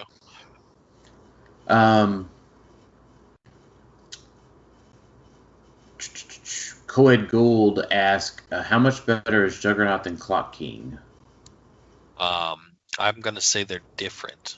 They're just different. No better, no worse. Boo. We don't want to hear that response. We want to hear you trash Clock King. 1v1 Juggernaut versus Clock King. He's out gallivanting the world right now, so he may not be listening to the show. So I will say Juggernaut is better in that it's an actually designed piece, versus just a name that Scott got to pick after much deliberation and gnashing of teeth. Now, what if, to make it a fair 1v1 fight, instead he gets 4 Clock Kings to your 175 Juggernaut? That's pretty rough. I don't remember what Clock King does, to be honest with you. Not much, but if he keeps hitting, then maybe. The time bomb thing. Okay. He could just action token you. Well, you got cost of stamina, so you could just... it doesn't really work. He can outwitch you. No, he can't outwitch you. He got precision strike. That's pretty good. Yeah, if he consistently hits 19, rolls 9s. But Juggernaut just comes in and one-shots Clock King. He's got super senses. True. That's Juggernaut's weakness. Oh man, is this the next video we're gonna do? Juggernaut. No, it is not going to be the next video because I'm not going to acquire 5 or 4 Clock Kings. Oh. It would have to be donated for somebody to see that video. Don Springer asks. Yeah, I'm not asking. If you know what though, if somebody shows up a package on my doorstep with 4 pot kings, I will do the video. He's still. I am not above entertaining the fans. He's $15 but I'm bucks not still going on to spend. Trolling Toads. Yeah, Wow. I'm not going to spend that kind of money to do that. Don Springer asked, how many juggernauts could Tylor juggle if Tylor could juggle juggernauts? 3. And then I could juggle. I used to be able to do 3. Probably not in a long time though. Tylor, he's just interested in knowing, was there anything WizKids took a firm stance against that you wanted Juggernaut to have? I mean, not like a firm stance. There was some back and forth. My initial charge power was a little stronger. It started that if Juggernaut moved during your last turn, he could use charge, and then if he charged during your last turn, he could use charge, but it didn't have speed value. So it was like built up over 3 turns to gain momentum. But I guess that's probably too strong to have that much movement speed with full charge that you can just ignore everything. So they toned that down a little bit. The leadership was initially global, so it would affect the entire map, including your figures. Just nobody could use leadership. And they obviously toned that down. So they toned a few things down, but it was a good process, I guess. They knew that they were making 1776, and they were like, Yeah. can't play those 2 things together. But they also took away that. I heard you wanted them to have. You wanted him to have a power where he was given a move action, use Quake at no cost. And pen damage. Also, energy explosion with a range of 4. I thought that was really weird for Juggernaut, but Yeah. the reason they said no to that, it's real weird that they didn't pick those powers. Oh, and man. it should have been a Could colossal you imagine? too. Can you imagine if you were able to move and then Quake, and then after the resolutions you dealt the pin damage like Shredder did? Yeah, that'd be nice. All right. Anyways, Edward That's K. how Tylor played the game. Yeah. He combined the 2 figures to do that. Yeah. Edward K. We answered his question earlier. Kari, we answered his question. Tyler Murin, we answered his question. Derek, we answered his question. And in one of the more peculiar questions that we've ever gotten on the podcast, McConnell Lamar wants to know, what has Edward Shelton been up to? Yeah, I do know the answer to this. He is always playing video games, either Teamfight Tactics or Legends of Runeterra, which are both Riot games. I see him on all the time. Let me check. He is on right now playing TFT. That's what he's been doing. That's an answer. So yeah, I was going to try to come up with some like story where he's been fighting on Jupiter or something. I don't know. Nope. Like he's been off planet, but no, I just don't been playing video games. I don't know him that well. Fair. And then ACM, our final question, spoiler alert, for next episode, is Dan ready for the rematch with Starro from Alabama State? And as it turns out, I was ready for the rematch. All right, so final thoughts as we close out what is potentially the longest episode of Clixed Off ever. Alex. Newest team, Zornicopia. Done. Tyler? I don't know. I'm excited to play Heroclix again. I'm excited to be excited about Heroclix again. Hopefully this will shake the meta up. This set seems like it will. There's a lot of good stuff. Just waiting on the watch list to set everything in stone. Yes, I would agree with you there. I don't have any final thoughts. I am looking forward to telling y'all about Tennessee State and talking about some more Zornicopia Juggernaut stuff next week. Now that we have gotten through the set review, you know what? We are set in our ways. we do a set review in one episode. That is the Clixed Off way. So thanks everybody for listening to Clixed Off today. We'll talk to y'all next time. See ya.